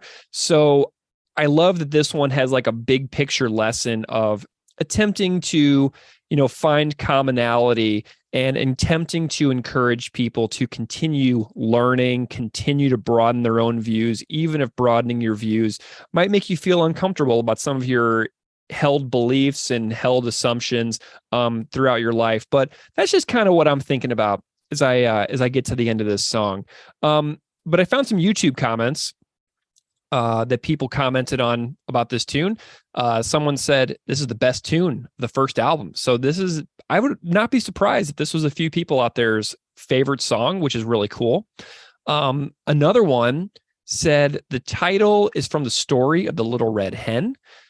She wants to bake some bread and asks the other animals to help her along the way. They're all standoffish and decline to help, but then once it's baked, they all want to eat the bread they didn't help make. Chris's metaphor here is that he's putting in the intellectual work to try to make the world a better place and fuck everyone else who either wants to fight him over it or who want to reap the benefit without the work. So those were a couple of cool little YouTube comments that I found. Did you find anything else? There's one comment that we kind of have laid out here from someone in Quebec, and it's one of my favorite from How to Clean Everything. That hardcore tinged tune made it easier to pedal away at minus 10 degrees Celsius, delivering my Journal de Quebec combined runs made for two people and every morning of Sec 3, 4, 5. I resonate with that one because obviously I grew up in Quebec too. And just a little anecdote from the second time I saw Propaganda. So like the first time I saw them was in Ottawa on Today's Empires. I went and I saw the Montreal show the next night. And just to like, for people that have never been to Quebec or don't really know what like the punk rock scene is there. So like Propaganda are playing maybe 2 or 3 songs into the set. Someone lit a Canadian flag on fire in the middle of the crowd. And there was just a giant fireball. Oh my God. Fire at that show. I was wondering if I remembered it correctly, but I hit up my brother yesterday just to confirm that I wasn't crazy. But no, he confirmed that it did happen at that show. So if there's anyone else like listening to this, I don't remember all the details of it, but I'm sure there's people listening to this that were at that show. But I would love to have more memories about how that took place and what happened, because I don't even remember if the band had to stop playing and they had to put it out. I just remember seeing a large flag on fire in the middle of the crowd at the show. Wow. As far as Who Will Help Me Bake This Bread goes, do you think you've ever seen this particular song live? Because I am pretty sure that I have, because the first time I ever saw Propaganda live was 2007. And there are a ton of videos on YouTube of them playing this song in 2007. So I feel pretty confident that I've seen this song live, but I just can't quite remember actually seeing it. I feel the exact same. I would have to look up the set lists of the shows I've seen specifically. Like I'll be honest, most of the times I've seen them, they were a 3-piece. Yeah. So wow, cool. Like the only time I've ever seen them at a 4-piece was the show that we recently went to together in Guelph. Like, so you never saw Beeve? That was my first time. Wow, you never saw the Beeve era. Wow, the Beeve era was my first 4 times seeing them was all with Beeve. I only saw Sue Lin for the first time at the October 2021 shows in Winnipeg. So that's kind of cool. I never saw a Trio era show at all. Yeah, I miss the Beeve era, but like the trio era, I mean that was all I knew for so long. But now when I saw them, obviously as a 4-piece recently, like it was a completely different experience. Amazing. I love that. Yeah. Well, Steve, let's rate this tune. Would you like to go first, or would you like for me to go first? You can go first. I'll add to what you say. Okay, so like I said, I am taking the liberty of considering this the real album closer. Like I said earlier, the record is 31 minutes without I Want You to Want Me on Apple Music. And I love that a version of this record exists out there that doesn't go into the Cheap Trick cover at all. The only version that exists on Spotify for Spotify users is the reissue version, which is weird. There's not a version without all the bonus tracks on Spotify, which I found weird. But this is a top 4, maybe a top 3 How to Clean Everything song for me, but I think it's a top 4. But it's still very middle of the road for Propagandy. I was pretty shocked at how simple this tune actually is. But everything serves the song pretty well throughout the performance. Nothing is overplayed. I like Chris's reduced embellishment in his vocals. I do wish that the song ended 30 seconds sooner than it does. But I really enjoy the song. But as far as Propagandy goes and the, their discography in general, I'm going to give it a 2.5 out of 5. I think your take on this is pretty spot on. And the way I feel about this song, like, I think this is definitely one of the stronger songs on the album because I feel the genuineness comes through far more in this song than the other ones. Not to say that the other ones aren't genuine, but because, like you said, the vocals are slightly different. I just feel like I'm understanding Chris more listening to this song than, say, the other songs. But where it sits with regards to it's definitely upper tier on the album. But like we've talked recently about it, where How to Clean Everything. It's no secret where that album sits with you in terms of the Propagandy catalog. Mm-hmm. Like, so it's no secret that I'm a big wrestling fan. Like I watch like a significant amount of wrestling, and I have for my whole life. But like the How to Clean Everything era, if I were like comparing it to doing a wrestling analogy, if you'll allow it, is very much like the NXT era of the Becky Lynch character. And that, like, is it bad? No, it's not bad at all. But is it her best work? No, like when you get further on to like the man era of Becky Lynch on like the main roster of WWE, like, then we're talking like Victory Lap, supporting cast, like that's like the prime era, right? But you got to start somewhere, and I view this as like kind of building the foundation for where we are now. Nice. Do you have a number you're going to give it? You don't have to if you don't want to. This is my rankings are completely made up on the spot and totally non-scientific. Yeah, I'll give it like a 3 out of 6. Oh, okay. Interesting. I like how you just changed the scale. I love it.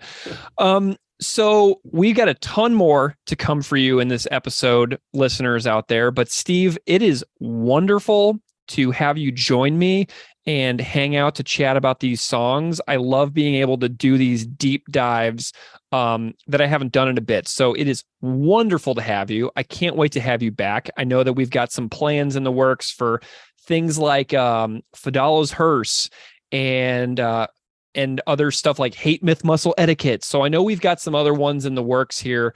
And I'm delighted to have you here. It's a real thrill. It's been awesome to crank this out and just have this chat. Like, we chat like, fairly frequently and stuff, but it's nice to be able to just kind of just deep dive and just get into it. All right. Well, so I've done some short interviews, like I said at the start of this episode, about this song that have been released now for a long time. But since the actual episode is out now, I wanted to give those interviews a proper release on the appropriate song episode.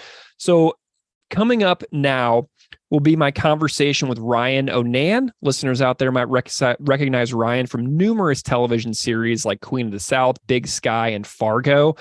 After Ryan, we will hear immediately from Josh Kemble, vocalist for Dogwood and host of the absolutely fantastic The Family Cast Punk Chef Pairings podcast. This is a snippet of Ryan and Josh's 4-song discussion episodes. Both of those are available as standalone episodes. Josh also appears as a standalone episode about fixed frequencies, which, Steve, I hope you and I will revisit sometime for a deeper exploration of fixed frequencies. So go check out Ryan and Josh's full episodes if you like what you hear. Before we go into those interviews, we're going to hear some live Propaganda. So we're going to hear Propaganda live at the Garrick Theater in Winnipeg on February 13th, 2016, playing Who Will Help Me Bake This Bread. And then after that, you'll hear the interviews with Ryan and Josh. And then after those, maybe a little more. So thank you so much for listening. If you want to reach out, you can find me on email at propagandapod@gmail.com. You can find me on Twitter and Instagram at propagandapod. Thank you so much for listening. See you next time. All right, leave you with a deep cut, an old deep cut. I will help you make this bread.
Great. Well, let's go to our final song.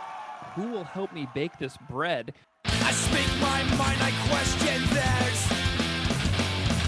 It seems to me like no one really cares. Peripherally blind. Which I have to tell you, the amount of times that people have like told me privately that this is their favorite song on How to Clean Everything, so many. So wow. For a lot of people, this is like their favorite song on the record. So it's like a sleeper song, in my view. And I'm just wondering about your thoughts on Who Will Help Me Bake This Bread, because you're in good company with a lot of people who have told me this is among their favorite songs from the band ever. I mean, the way it just like bursts in, like, I speak my mind, I question theirs, like it comes right in, boom, like they do that a decent amount in songs, but this is you know, there's just like the musicality, and it was felt kind of relentless, just challenging and challenging. And you know, it's so funny using that "Who will help me bake this bread" is this, you know, the Little Red Hen, right? Like goes back, and it always, that story by itself, like propaganda aside, has always been confrontive to me. Like this idea that, do I just sit back and enjoy other people's work, you know, that they have done, you know, and there's all kinds of levels of what the privileges that we enjoy, the white privilege that we enjoy from you know, people that have done all this fucking horrible shit, and we sit back and enjoy and we say, oh, I didn't do that thing, you know, but it's the shit soup at the end of the day. Yeah. Right. But you know, who will help me bake this bread is just that line. Oh, you know, there's a few things in this song that have always really stuck out to me. One is this, you know, you can rearrange my face, but you can't rearrange my mind. You can beat the shell about me, but you can't touch what's inside. Like, I grew up fighting my whole life. Like I came from areas where people just fucking fought. And this idea of this, that you would fight for something you believed in rather than just like self-preservation, right. You know, like when you're getting bullied or getting beat up, you're not protecting necessarily this thing. You know, you're this odd part of you that you're like, I'm going to be odd and I don't care. Usually it's like, fuck, I wish I wasn't odd. Right. I wish I wasn't an outcast. I hate this thing inside me that makes me a victim somehow. But what Chris Hanna is talking about here is I'm going to believe in something and I'm going to care about it. And I'm planting my flag, and if you want to kick my ass because of it, fucking bring it. Like, you know, and that is like beautiful and you know, heroic, you know, brave, very brave, super brave. You know, you've needed people from the beginning of time to do that, to fight against tyranny. And you know, and then the question is, but who am I? Am I that person, or am I the person who's baking the bread, or am I the person who's eating the bread because and enjoying the bread, this delicious bread, because this person has done all the work? Yeah. And that's hard. And this concept has kind of like haunted me for years and years, you know, just, you know, because it confronts my own laziness. You know, as you get older, you know, that you just have less energy in some ways. So true. So I can't imagine you have a kid. I don't even have a kid, man. Like, God, you know, my kid in some ways, in this selfish, fucked up part of me, is this, you know, the Sisyphean, you know, act of attempting to, you know, maintain a career in the arts. Yeah. Which is so fucking hard to do. Yeah. And I have spent, you know, a decade going, you know, getting just enough money to survive. And oh my God, it's going away. Oh my God, I'm not going to, and then I get another job and it just kind of comes back up and like, oh my God, okay, I'm free for a second. Uh-oh. Then fucking hell, you know, the roller coaster is going back down. And it's only now, after these last maybe like 4 years or 5 years, where I'm actually have made enough money to buy a house and have, you know, start saving in some way and protecting myself in some way for the old man in me that's going, fucking save money, you stupid bitch, like you son of a bitch, like so. But in the midst of all that, how do you know, there's this ghost of Chris Hanna saying like, what do you what are you doing for the world, and what are you doing for other people, and how are you giving back? You're enjoying so much privilege, like how are you making the world a better place? And part of you wants to be like, well, I'm a nice person, and I do care about people, and I care about my family, and I'm generous to my friends, and and I can just hear him go, oh yeah, cool. So I'm going to say that question again. So what are you doing for the for the world? Are you just shining up your little part of it? Right. Are you protecting the people that you care about, and which innately still allows for the other? These people, I'm going to protect these people, but I'm not going to protect you because I only have so much energy, and I only have so much time, and I only have so much money. And if I spread it out too much, I'm going to feel unprotected, and I'm going to feel unsafe, and I'm going to feel like I let down the people that I care about in some way. And it's just this complicated cycle of wanting to be good and fearing to be selfish, and we're all stuck inside these fucking brains that they go around in these like wimpy little bodies that can be broken and killed so easily. And we know, and because we know we are so vulnerable, we know that the people that we care about are so vulnerable. Right. And when I was a teenager, I just didn't give a fuck about any of that. Yeah, it's really interesting too. I love the reference of the body as a shell, right? Yeah. What we have here is these temporary vessels. We basically rent them for the course of a lifetime. It's a container that we're just inside of. That's all we are, really. Yeah. It's just a container of meat and water. Yep. and it's really wild to talk about, putting that, because really your body is really all you have, and putting that on the line in this song for the thought of creating a better world where people have better lives in general is really kind of amazing to me. And I love the idea of baking the bread too. You prove the bread dough raises up, it grows, it rises. Yeah. And oftentimes it's a very collaborative effort of making bread. If you picture like a bakery where a lot of people are working together for a common goal of stocking the bakery shelves for the people to come and have this community, that's what I envision too. Is I envision the team in the bakery working together and making the dough so that the dough rises, and then they can make it, and then they can have this thing where everybody in the community benefits through nutrition. That's kind of what I see it as, and I just really love it. I love that visual because I love That's bread, awesome. And it's delicious. Yeah, I love bread too. I love it. Bread's so good. I know. No, I think that is, you're right. It's something that grows. It's something that feeds. There's a reason why bread has been used in all these kind of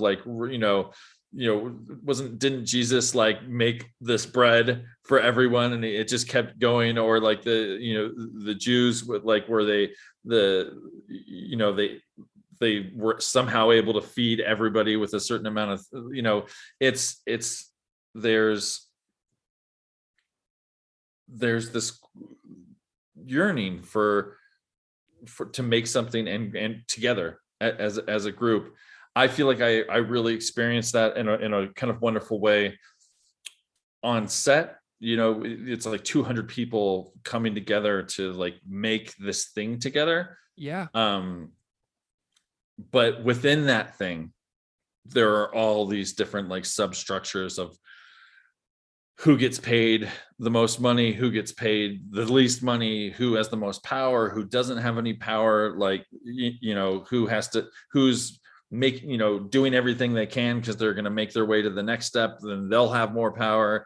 And yet, all those dynamics are going, and some people have great unions that really support them, and some people have no union at all. Of all the people that are on the set, some people have really strong unions. It's just like it's this microcosm of all these different things. And yet, I go to set, and for the large majority, people are kind, and they care, and they are doing a job that they in the best of circumstances get rewarded, and being told they did a great job, and there's mobility within it. There's opportunity to completely change if you wanted to. I just met a driver the other day that he went from, what was his previous job? He had some previous job. He was driving in something else. He was like a delivery guy or something. And then he went and got into his local union and became a driver for sets. And he was like, I'm making 3 times the amount of money, and I'm doing the same thing I did. The only thing is I'm not driving. Wow. I'm just driving people around instead. And it's, so there's, I feel so lucky that I have found my way into an industry that is completely rife with all of the fucking bullshit that we hate and that we talk about, but also in the midst of it has this place where people can express themselves and have jobs where that they can make a living wage and do all this different stuff, and rewarded for merit and hard work. And that part of it, I'm very fortunate. But again, like I said, there's everything that exists and the bullshit shit that exists in normal life also exists within that. Anyway, Ryan, can you summarize like what propaganda means to you? Like, is that even possible? Oh man, that's a good question. I feel like for me, propaganda was, they were so much more than just a band for me. They were a way of life, a way of an entry point of how to approach the world. Mm-hmm. For me, they were a little bit like a doorway. There was like, I was standing on one side of the doorway prior to encountering this band. I walked through this doorway that I had opened, partway through with how to clean everything, and was like looking through and being like, oh, they're saying a lot of shit in there, but like, I really like the music. And then when that second record came out, it was like, all right, I'm walking through the doorway. And walking through the doorway into a world where propaganda touches everything in some way, it became just a culture, like, if you want to call it that, because it really is something that touched every part of me and my belief systems and my thoughts of music and my thoughts of friendship and my thoughts of my relationship to the world. I mean, it really was totally prolific. It was like there was kind of no stone left unturned as far as the way I thought about race and sexuality and sex and women and everything in my life. So in some ways it was it was a threshold in some way to pass through. And I know that sounds like I'm making something so big, some people will be like, it's a fucking band, man, like, just a fucking rock band, bro. But it just really wasn't that for me. It was, I was something on one side of the doorway and I was something different on the other side. I mean, I think that listeners of this podcast who have gone on this journey with Keith and I can tell that it's that for us too. Like there's no way that I would make a podcast that was like more than 200 hours long If it wasn't something, and all the emailing and the notes and the preparing and the finding like old clips and demos and like booking interviews and recording and editing, like it all is like thousands of hours. I mean, it's ridiculous. It feels so like. awesome that you guys are doing it. I mean, it's I am compelled. I can't stop. Good. Yeah. Thank goodness, man. Like it's a treasure trove for any, you can tell. I told you this, beforehand, but like listening to you guys talk about this, it feels like I'm hanging out with some friends. I feel like I know you, and I don't even really know you. And it really does feel like that. Like, I feel like, and I don't, oftentimes I disagree with you, like when you guys rank those early songs, every time I'm like, fuck you guys. Yeah, Showdown. Like, we got ripped on so hard for that Showdown episode. Oh my God. It was so 1.5. I was like, what the fuck? We got ripped so hard on that one. Like we got like, I'm gonna have to revisit Showdown someday. Because we were finding our way. So at the beginning of the podcast, we were like, we need to be overly critical. And so we were like, finding our way and stuff. But like, there's some things where I look back and I was like, oh, geez, I need to kind of go back and have a. That's how we do it, though, right? Exactly. Then we do a bunch of yeah. You're constantly evolving, and not to say that what your beliefs that you had then were even wrong. They were your beliefs, exactly. And like. But then you confront those. It's like shedding skin faster than skin will grow. It's the John K. Samson lyric. Yeah, somebody told me recently that they were really mad about our Fuck Machine episode, and I was like, "Oh, geez, I hope I didn't mean to be like, because I don't mean to be overly critical. It's just like sometimes I get really excited whenever I'm talking about the songs, and then what I do is I like devolve into like this like manic like puppy like state where I'm just like ranting and I sound like I'm being like super harsh and critical, but really I'm just excited, and so sometimes I come across a way that I don't really mean to come across, but that's just all part of the journey. You just get really excited and then you say what you say in the moment.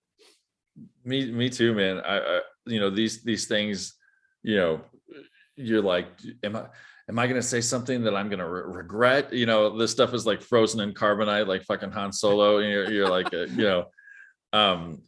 but I think at the end of the day, you just attempt to be as truthful as possible. Yeah.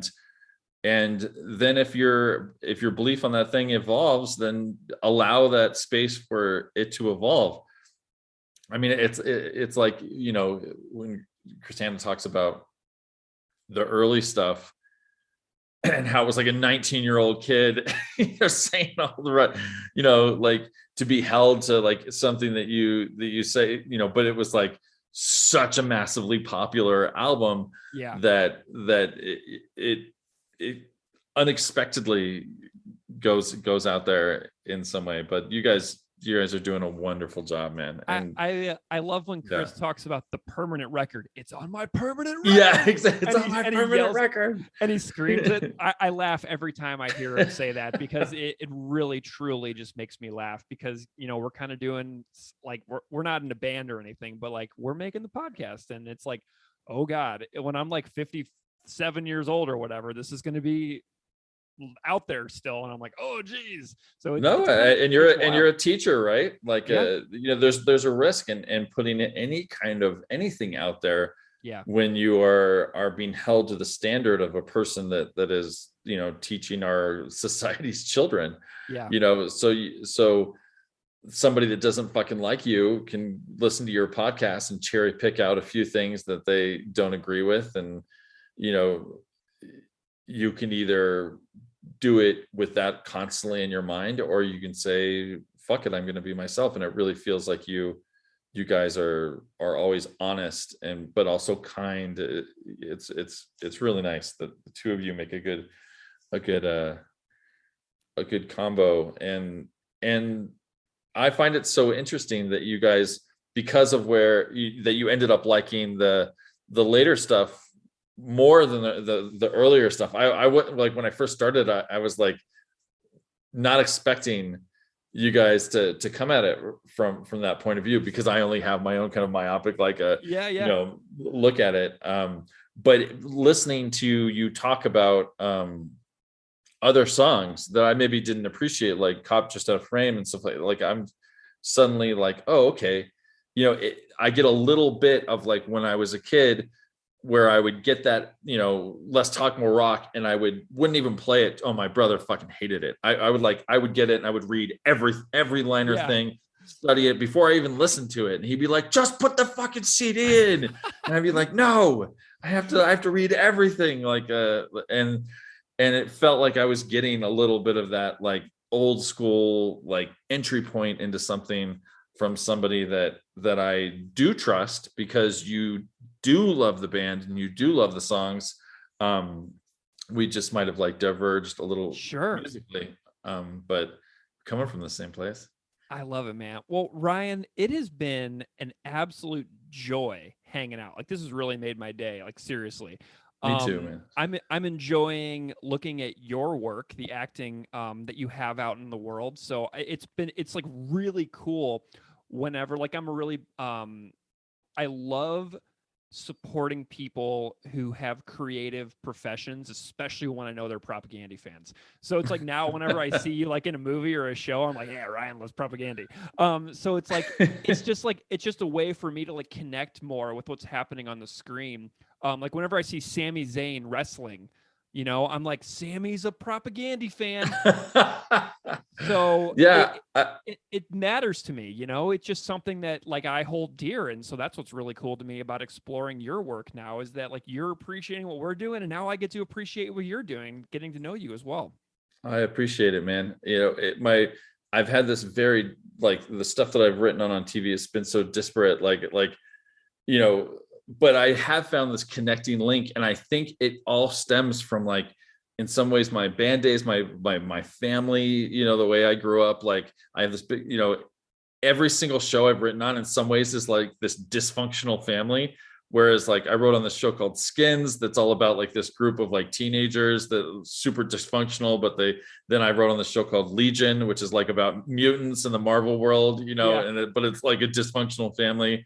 Queen of the South is this like Mexican cartel, but they are this family like within it. And even Wu-Tang, I wrote on a Wu-Tang and American Saga, this hip hop series, exact same thing. Dysfunctional family coming from all different things. And Big Sky has some of that too, with this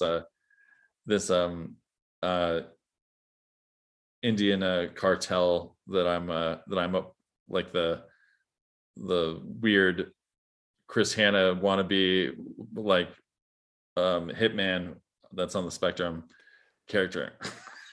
Ryan, where can Propaganda fans find you if they kind of want to follow along with your journey?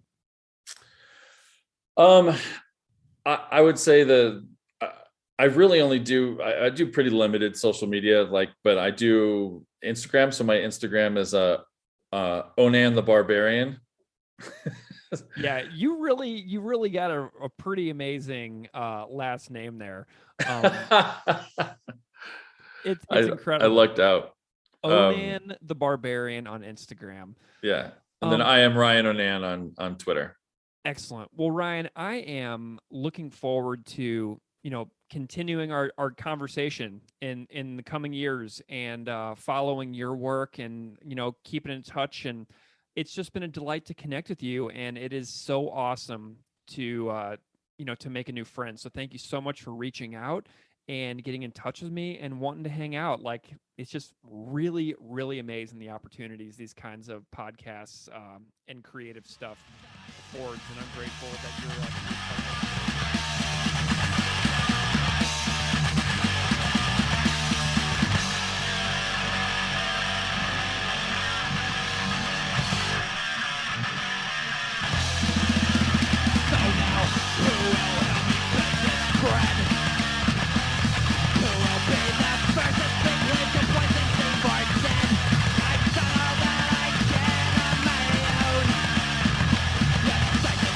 Percent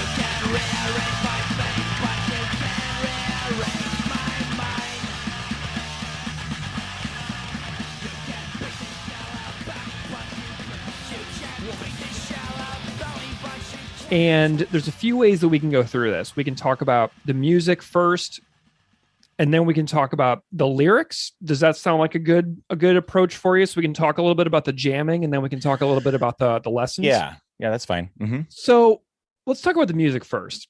Okay. Tell me a little bit about your standout thoughts on the musical composition and performance of this song. And you can take this however you want. You can break down specific instruments, certain sections or moments of the song, anything that you think is interesting to you about Who Will Help Me Bake This Bread. Okay. So going into like I said, I learned about them from the Fat comps, but then hearing that Fat Mike's it was his favorite release on the label, How to Clean Everything. I was like, oh shit, I got to check this out, because at the time I didn't have a record player and we were going on tour a lot. I was just getting CDs and cassettes and stuff like that. So I had to find a way to get it, and then I got it in the mail from their Fat catalog or local record store or whatever. So I used to, and for some reason I wasn't very good at collecting back then. I would just buy something and maybe lose it on the road. So I had multiple times I've supported, the labels by buying multiple copies of I've been there. So hearing the music is like just even some other songs in the album, it's like, how are they playing these songs? Like they're playing like off time intros, I'll just stay on this song, for example. So my ADD is not kicking in too hard yet. Who Will Help Me Bake This Bread? Like just the way he like kind of, I could picture like if the guitar was an animated object, it'd be like dancing and it would kind of back off. Its shoulders would kind of when it does that part before he says any words. And then it's not too, I wouldn't even call it barely an intro. He just plays a couple of things and then it just starts. The whole thing just starts, right? And if I'm correct on the structure on the record, it's like there's not much between each song. There's like, it's just a song, boom, next song starts, rips in, and I really like the way structurally this song, if you look at all their songs, they're kind of almost a lot of them are kind of built on this template right here from this song. Opening ripper, really good, really cool, thoughtful words. Sometimes more questions than answers in the lyrics. I mean, I'm sorry to get into lyrics already, but like it goes with, sometimes the music is to me another person in the band. The music, I agree. Itself, like capital M music, like as a music as a whole, as a person, as a spiritual being, is in this. So it's starting with, so it's getting it's just the music is grabbing your ear, like by the, or scruff of your neck kind of thing, like the music is the mother right here, and it's grabbing your scruff, saying, "Check this out, listen to this," like I don't know, like. There's another song on the record. He starts with it's a very mellow beat, and he's saying "spoken minds too clearly," like that. It's like very chill, and then it goes in. But this one's not. And this one really, excuse me, this one really catches me for that reason. This one is not chill, because they get to that in other songs, and they do that. And he had a specific point on this song, and to do so. And going through the music, the last part I could say about the music is every single person that played on this track, the musicianship on this track is it's just fun, and it's angry sounding the way they're playing. It sounds like he's like beating up his guitar a little bit, like when he does that thing that I keep saying, he's like punching all the strings at the same time with his somehow with his pick or something. Like, I don't know, I can't really describe it because I'm not a guitar player, but it sounds to me like he's making it speak to me, baby. Well, so let's get into these lyrics too, because I think this is really the core of what connects to you about this song. And you've mentioned sort of growing up around the church, and being a curious person in an environment that might not always welcome and value that quite as much. Really, maybe saying they do, to get people to change the topic or get people to change the subject, like pretending to be open-minded, but then maybe not authentically meaning that. So we have these lyrics, and something that you said earlier, I speak my mind, I question theirs. And that is like sort of like the thesis, the overall meaning behind what you were saying earlier about some of your younger years being surrounded in certain communities. And so I am really curious on your take on the lines, the message, things this song reminds you of in your life. Any stories that spring to mind? I'm just curious about the connection of Who Will Help Me Bake This Bread to your story. Oh, so many. I could talk for the rest of my life about this one song in I believe particular. I mean, obviously opening with that line, I speak my mind, I question theirs. That could be like a tattoo across my chest. Yeah. That could be on my tombstone. And I didn't know it at the time actually but I heard it and I was like, whoa, I really like this, and then I'm listening to it. And a little background on after my stepfather left when my parents got divorced in high school. We were poor. My mom basically opened a daycare out of our house so that for some more income. We were on welfare and food stamps for a little bit. And it was in an apartment complex. So there was kind of like a family aspect of your neighbors kind of being good family members too, taking care of each other. So there was a lot of like potluck kind of dinners, like people bringing in food and making food together. This song is obviously named after a food product, right? Yeah. Excuse me. So there was already that kind of food aspect in my life growing up of being food building community. Churches are good at doing the potlucks and the homeless outreach or whatever sometimes. And we were also recipients of, maybe some leftover foods or people bringing us meals or something like that. So there was always a sense of strong community around how food could help sustain humans basically, or a family of humans. But we were also, my mom in particular, she comes up a lot when I'm talking because she would literally give away her furniture to somebody who was in need. Wow. One of my girlfriend was first. My wife was my girlfriend. She was first in our life, and she came back to visit a second time, and she's like, "Carmen, where's your couch?" And my mom's like, "Oh, they needed it. They needed furniture." Yeah. And my wife is like, "Well, now you don't have furniture, And then my mom's like, "Oh well, it'll work out. We'll get something else." So that was kind of the whole idea, and how I was kind of opened my eyes to even as America, even the poorest American is still richer than most of the world. And that's what taught me. That's that little thing of people giving us stuff, but then we turn it around and give it back or give it away. And maybe we starve a little bit, but they're sustained also. And we're all kind of working together. And then, so like I hear this song and it's about the Little Red Hen. It's kind of an allegory to the Little Red Hen story, classic golden book, and she's like, "Hey, who's going to help me?" Everyone's like, "Nah, I can't do it. And then when the bread's ready, then everyone's like, "Yeah, I can do it." But the hen's like, well, the hen kind of gets snarky and is like, "Nah, I'm going to feed my babies, whatever." But I feel like somebody like my mom or maybe Gandhi or Jesus would be like, "You didn't help me make this bread, but I'll share it with you." Sure. And so I started learning about more like the isms. So going through Christianity, I'd learn about communism, socialism, and other isms, why those are bad. But I was like, some of those things sound kind of good to me, right? Like, oops, I'm not supposed to say that.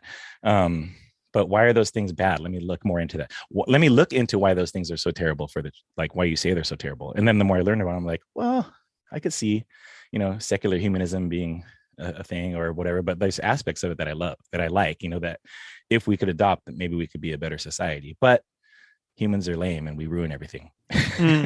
So back to the song, he's like, when I speak my mind, and then just, I don't know, just almost I could break down every single line and being like, why is this a part of my life? I won't bleed for you.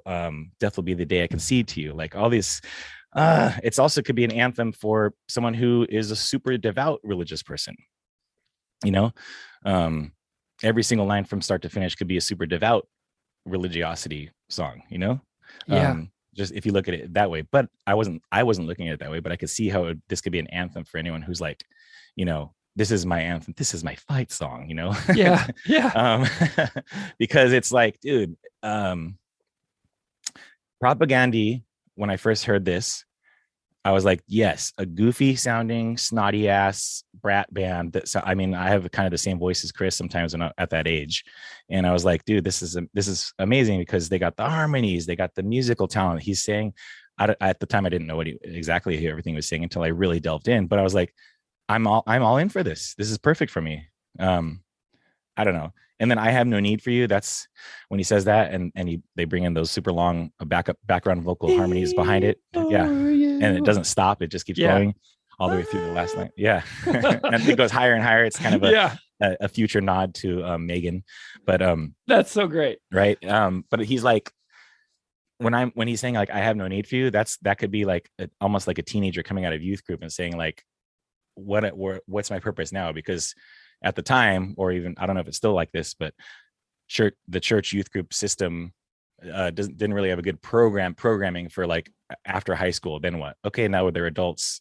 So you're 18, you go to a Christian school and you get married, and there's no room for divorce because that's against the Bible. And then half the people get divorced. Yeah. Because they're not taught things the right way, you know? Yeah. And that's just an example or whatever. Yeah, I don't know. I don't know. And then another part was, I do remember one time when my dad was still around in the family, he said, we were talking about paying bills, and he's like, they're trying to squeeze blood from a turnip or squeeze blood from the stone. And then Propaganda says the same thing later in this song, like, dude, because they're talking about, my dad was talking about, getting more money out of us and stuff like that. And it wasn't going to happen at the time. And then Propaganda says, and I was like, wait, what is he? So the saying means you're not going to get anything out of me that, is not, I've given you all I can, basically. I've done all I can on my own, yeah. You can't, I really want to talk to Chris about this personally, because he's really saying like, I have nothing left to give, basically, and I've given you everything. I'm not going to do what you say, basically. It's almost, and man, now the more that I talk about it, it could also be a middle finger to your parents, Yeah. Because who will help me bake this bread? I'm out on my own. I'm living in the world on my own. I'm out on tour as a young musician, starving. I'm going to do it. I mean, I don't know. It could be a thing like that too. Now that I think about it, it's like moving out. I moved out the second I turned 18, Well, in the line, I won't bleed for you, kind of to me signifies a shift in a person's life. Like maybe you would have previously bled for them, but then you realize that they extract so much from you in sort of a usury manner that eventually you're like, wait a minute, I would have done anything for you. I would have given everything to you if you would have just met me halfway and like been like my equal, but you don't see me as that. So now I have to sever this relationship. Does that make sense?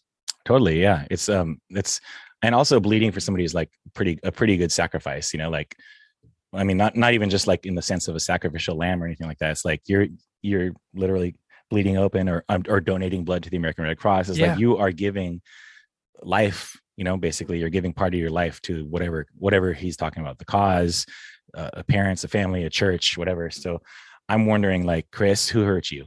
Did you grow up in the church? Is this something that you're telling me about? I won't bleed for you. I have no need. For me, because I try to donate blood as much as possible, because I've the blood, they keep asking me for my blood. So I'm like, if I can, I will. And it's a sacrifice. It's time and giving and pricking needles and like all this stuff. It's like, it's really no sweat to do it, but it's like, it is a sacrifice to some degree. And I never sacrificed, like I never joined the military and went overseas and did that whole thing. Excuse me. But that's also a sacrifice. Like there's a chance that you might not make it back, And so right. I understand that part of it. A lot of military in my family and in this town and stuff like that. I understand that. And it's a sacrifice. And then what are we sacrificing daily on the daily? Well, my mom giving me her last penny to buy stuff for school, or giving away her last morsel of food to the neighbors, or like, what are we doing on a regular basis? And that's kind of how I view church now, or Christianity, or my own life with that, is like, I don't agree with all the kind of tomfoolery and televangelist stuff, but there was something to be said about how we treat other people. Yeah. Literally, my mom literally living out the values of love thy neighbor, no matter who you are, what you look like, what's going on in your life. And some people ostracize my family for being divorced. Like that's not cool. Like, yeah. But the ones that did not, and the ones that really surrounded us, are the ones that I still stay in touch with and respect. You know what I mean? Nice. Yeah. And this song too, like one of my favorite lines in it is peripherally blind, intellectually numb. Oh yeah. And I love that one because, you think about like the blinders from side to side. Keeping somebody from seeing what's outside of their narrow worldview, whether it's like a couple neighborhoods over from your house where, you know, the quality of life is extremely different due to, you know, structural inequality or whatever. The history of the way that our neighborhoods have developed lead a couple streets over to be totally different universe almost in some ways. Yeah.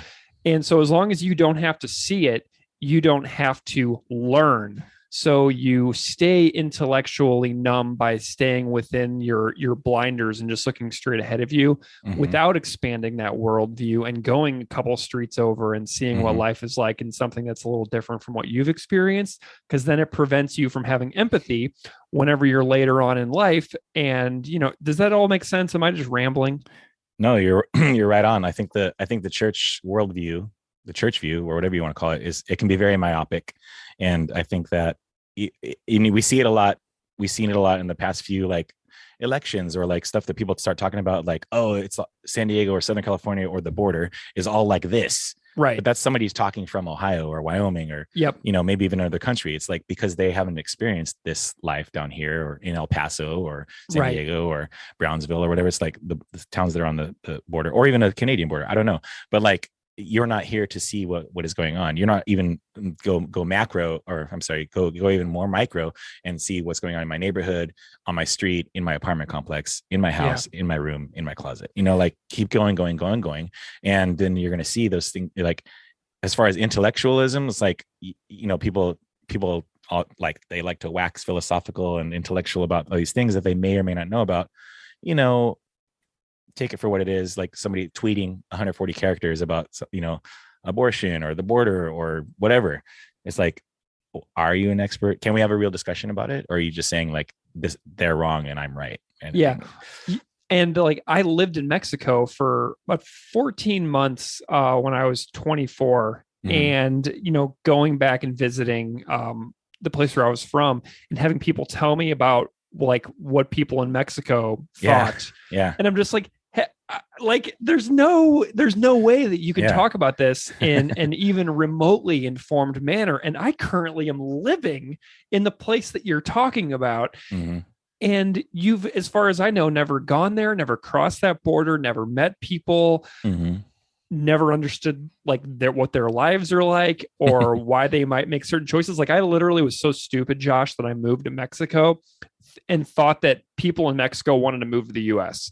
Like, that's how stupid I was. And like, I was talking to people and I was like, oh yeah, so do you ever want to like move north or anything? And they're like, what are you talking about? Like, this is where I live. Like, why would I, you know what I mean? Like, so that's how stupid I was about all this. And, you know, going somewhere and seeking to, you know, not remain intellectually numb is, to me, one of the greatest gifts of being a human. Oh yeah. It's just a matter of, as I've grown, you know, I'm a miner at heart always, but like, as I've matured, like, and in my worldviews and the way I feel about, you know, the church or the non-church culture or whatever the case may be, it's like, I understand that, man, everybody's the same, actually. You know, everybody's actually the same. We're all looking for validation. We're all looking to find some answers, and we all just want to hug. You know, it's like, I don't know. What year did you find How to Clean Everything as a record? 1990. That must have been 95. Okay. 96. Okay, so it had been out for a while. Was Let's Talk More Rock out by the time you found this, or was this pre-Let's Talk? I think I got Let's Talk first. Okay, cool. Okay. I was just curious, like, where all this fit in. When did you first see Propaganda live for the first time? That must have been 97. I saw them on tour with Good Riddance. Okay. So before, and then I fell in love with Good Riddance from there. Nice. Very cool. So do you have any other, like, you know, before we move on from How to Clean Everything era, I'm wondering if you have any other overall sentiment about that LP that you'd like to share, or any other takeaways or impacts from, you know, this song or others, you know, just that really stand out that you felt like sharing. Oh, from How to Clean Everything. Yeah. I mean, man, I often go back to this record and listen to it front to back. And it's really cool to just hear. It's cool to hear a band's first full length, for one thing. And if you stay a fan the whole time or whatever, and go through and, you know, go from start to finish, how they've changed, how they haven't changed, or whatever. It's like, it's almost like I grew up with them kind of. I grew up in my own career with propaganda or with Chris's lyrics or the music or whatever, the changes they did. But hearing this record and trying to understand the things they were saying, because Chris uses some $5 words, just like Greg Graffin. And I feel like it made me smarter in some ways. It wasn't just it was like a lesson in not just punk rock, but like he's talking about feminism and politics and even different religions and different cultures and different countries. And he sounds very well traveled. And at least from the lyrics, from what I understood way back then, is like this guy sounds smart, or they're writing about cool things. And inspired me to write about those things from my viewpoint, my standpoint. It's like, this stuff's happening in the church. No one's doing anything about it. How can we talk about it? And I did get in a lot of trouble, but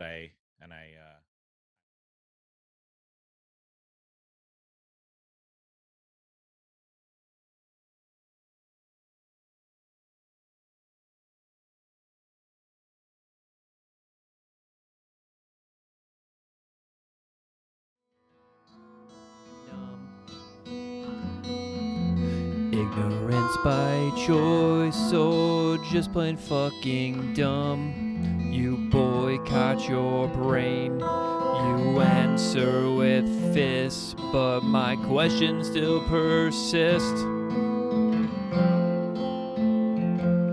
You can rearrange my face, but you can't rearrange my mind.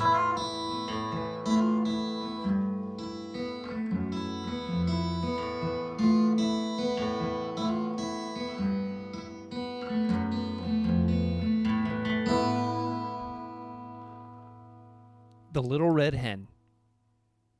A little red hen lived in a barnyard. She spent almost all of her time walking about the barnyard in her pickety-peckety fashion, scratching everywhere for worms. She dearly loved fat, delicious worms and felt they were absolutely necessary to the health of her children. As often as she found a worm, she would call "Chuck, Chuck, Chuck" to her chickies. When they were gathered about her, she would distribute choice morsels of her tidbit. A busy little body she was. A cat usually napped lazily in the barn door, not even bothering herself to scare the rat who ran here and there as he pleased. And as for the pig who lived in the sty, he did not care what happened, so long as he could eat and grow fat. One day, the little red hen found a seed. It was a wheat seed, but the little red hen was so accustomed to bugs and worms that she supposed this to be some new and perhaps very delicious kind of meat. She bit it gently and found that it resembled a worm in no way whatsoever as to taste, although because it was long and slender, a little red hen might easily be fooled by its appearance. Carrying it about, she made many inquiries as to what it might be. She found it was a wheat seed, and that if planted, it would grow up, and when ripe, it could be made into flour and then into bread. When she discovered that, she knew it ought to be planted. She was so busy hunting food for herself and her family that, naturally, she thought she ought not to take time to plant it. So she thought of the pig, upon whom time must hang heavily, and of the cat who had nothing to do, and of the great fat rat with his idle hours. And she called loudly, "Who will plant the seed?" But the pig said, "Not I." And the cat said, "Not I." And the rat said, "Not I." "Well then," said the little red hen, "I will." And she did. Then she went on with her daily duties, though the long summer days, scratching for worms and feeding her chicks, while the pig grew fat, and the cat grew fat, and the rat grew fat, and the wheat grew tall and ready for harvest. So one day the little red hen changed to notice how large the wheat was, and that the grain was ripe, so she ran about calling briskly, "Who will cut the wheat?" The pig said, "Not I." The cat said, "Not I." And the rat said, "Not I." "Well then," said the little red hen, "I will." And she did.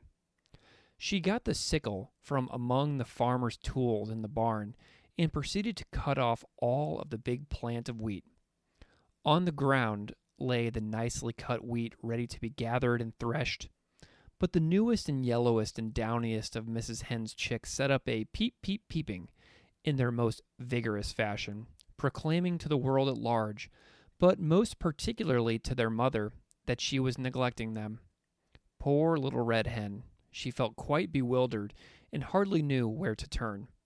Her attention was sorely divided between her duty to her children and her duty to the wheat for which she felt responsible.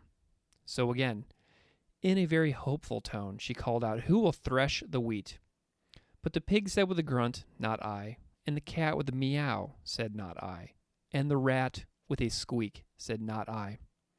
So the Little Red Hen, looking, it must be admitted, rather discouraged, said, "Well, I will then." And she did. Of course, she had to feed her babies first, though, and when she had gotten them all to sleep for their afternoon nap, she went out and threshed the wheat. Then she called out, "Who will carry the wheat to the mill to be ground?" Turning their backs with snippy glee, that pig said, "Not I," and that cat said, "Not I," and that rat said, "Not I." So the good Little Red Hen could do nothing but say, "I will then," and she did. Carrying the sack of wheat, she trudged off to the distant mill. There she ordered the wheat ground into beautiful white flour. When the miller brought her the flour, she walked slowly back all the way to her own barnyard in her pickety-packety fashion. She even managed, in spite of her load, to catch a nice juicy worm now and then, and had one left for the babies when she reached them. Those cunning little fluff balls were so glad to see their mother. For the first time, they really appreciated her. After this really strenuous day, Mrs. Hen retired to her slumbers earlier than usual. Indeed, before the colors came into the sky to herald the setting of the sun, her usual bedtime hour. She would have liked to sleep late in the morning, but her chicks, joining in the morning chorus of the hen yard, drove away all hopes of such a luxury. Even as she sleepily half-opened one eye, the thought came to her that today that wheat must somehow be made into bread. She was not in the habit of making bread, although, of course, anyone can make it if he or she follows the recipe with care, and she knew perfectly well that she could do it if necessary. So after her children were fed and made sweet and fresh for the day, she hunted up the pig, the cat, and the rat. Still confident that they would surely help her someday, she sang out, "Who will make the bread?" Alas, for the Little Red Hen, once more her hopes were dashed, for the pig said, "Not I," the cat said, "Not I," and the rat said, "Not I." So the Little Red Hen said once more, "I will then," and she did. Feeling that she might have known all the time that she would have to do it all herself, she went and put on a fresh apron and spotless cook's cap. First of all, she set up the dough, as was proper. When it was time, she brought out the molding board and the baking tins, molded the bread, divided it into loaves, and put them in the oven to bake. All the while, the cat sat lazily by, giggling and chuckling. And close at hand, the vain rat powdered his nose and admired himself in a mirror. In the distance could be heard the long-drawn snores of the dozing pig. At last the great moment arrived. A delicious odor was wafted upon the autumn breeze. Everywhere the barnyard citizens sniffed the air with delight. The Red Hen ambled her pickety-peckety way toward the source of all the excitement. Although she appeared to be perfectly calm, in reality, she could only with difficulty restrain an impulse to dance and sing. And had she not done all the work on this wonderful bread? Small wonder that she was the most excited person in the barnyard. She did not know whether the bread would be fit to eat, but, joy of joys, when the lovely brown loaves came out of the oven, they were done to perfection. Then, probably because she had acquired the habit, the hen called, "Who will eat the bread?" All the animals in the barnyard were watching hungrily and smacking their lips in anticipation, and the pig said, "I will," the cat said, "I will," and the rat said, "I will." But the Little Red Hen said, "No, you won't. I will." And she did.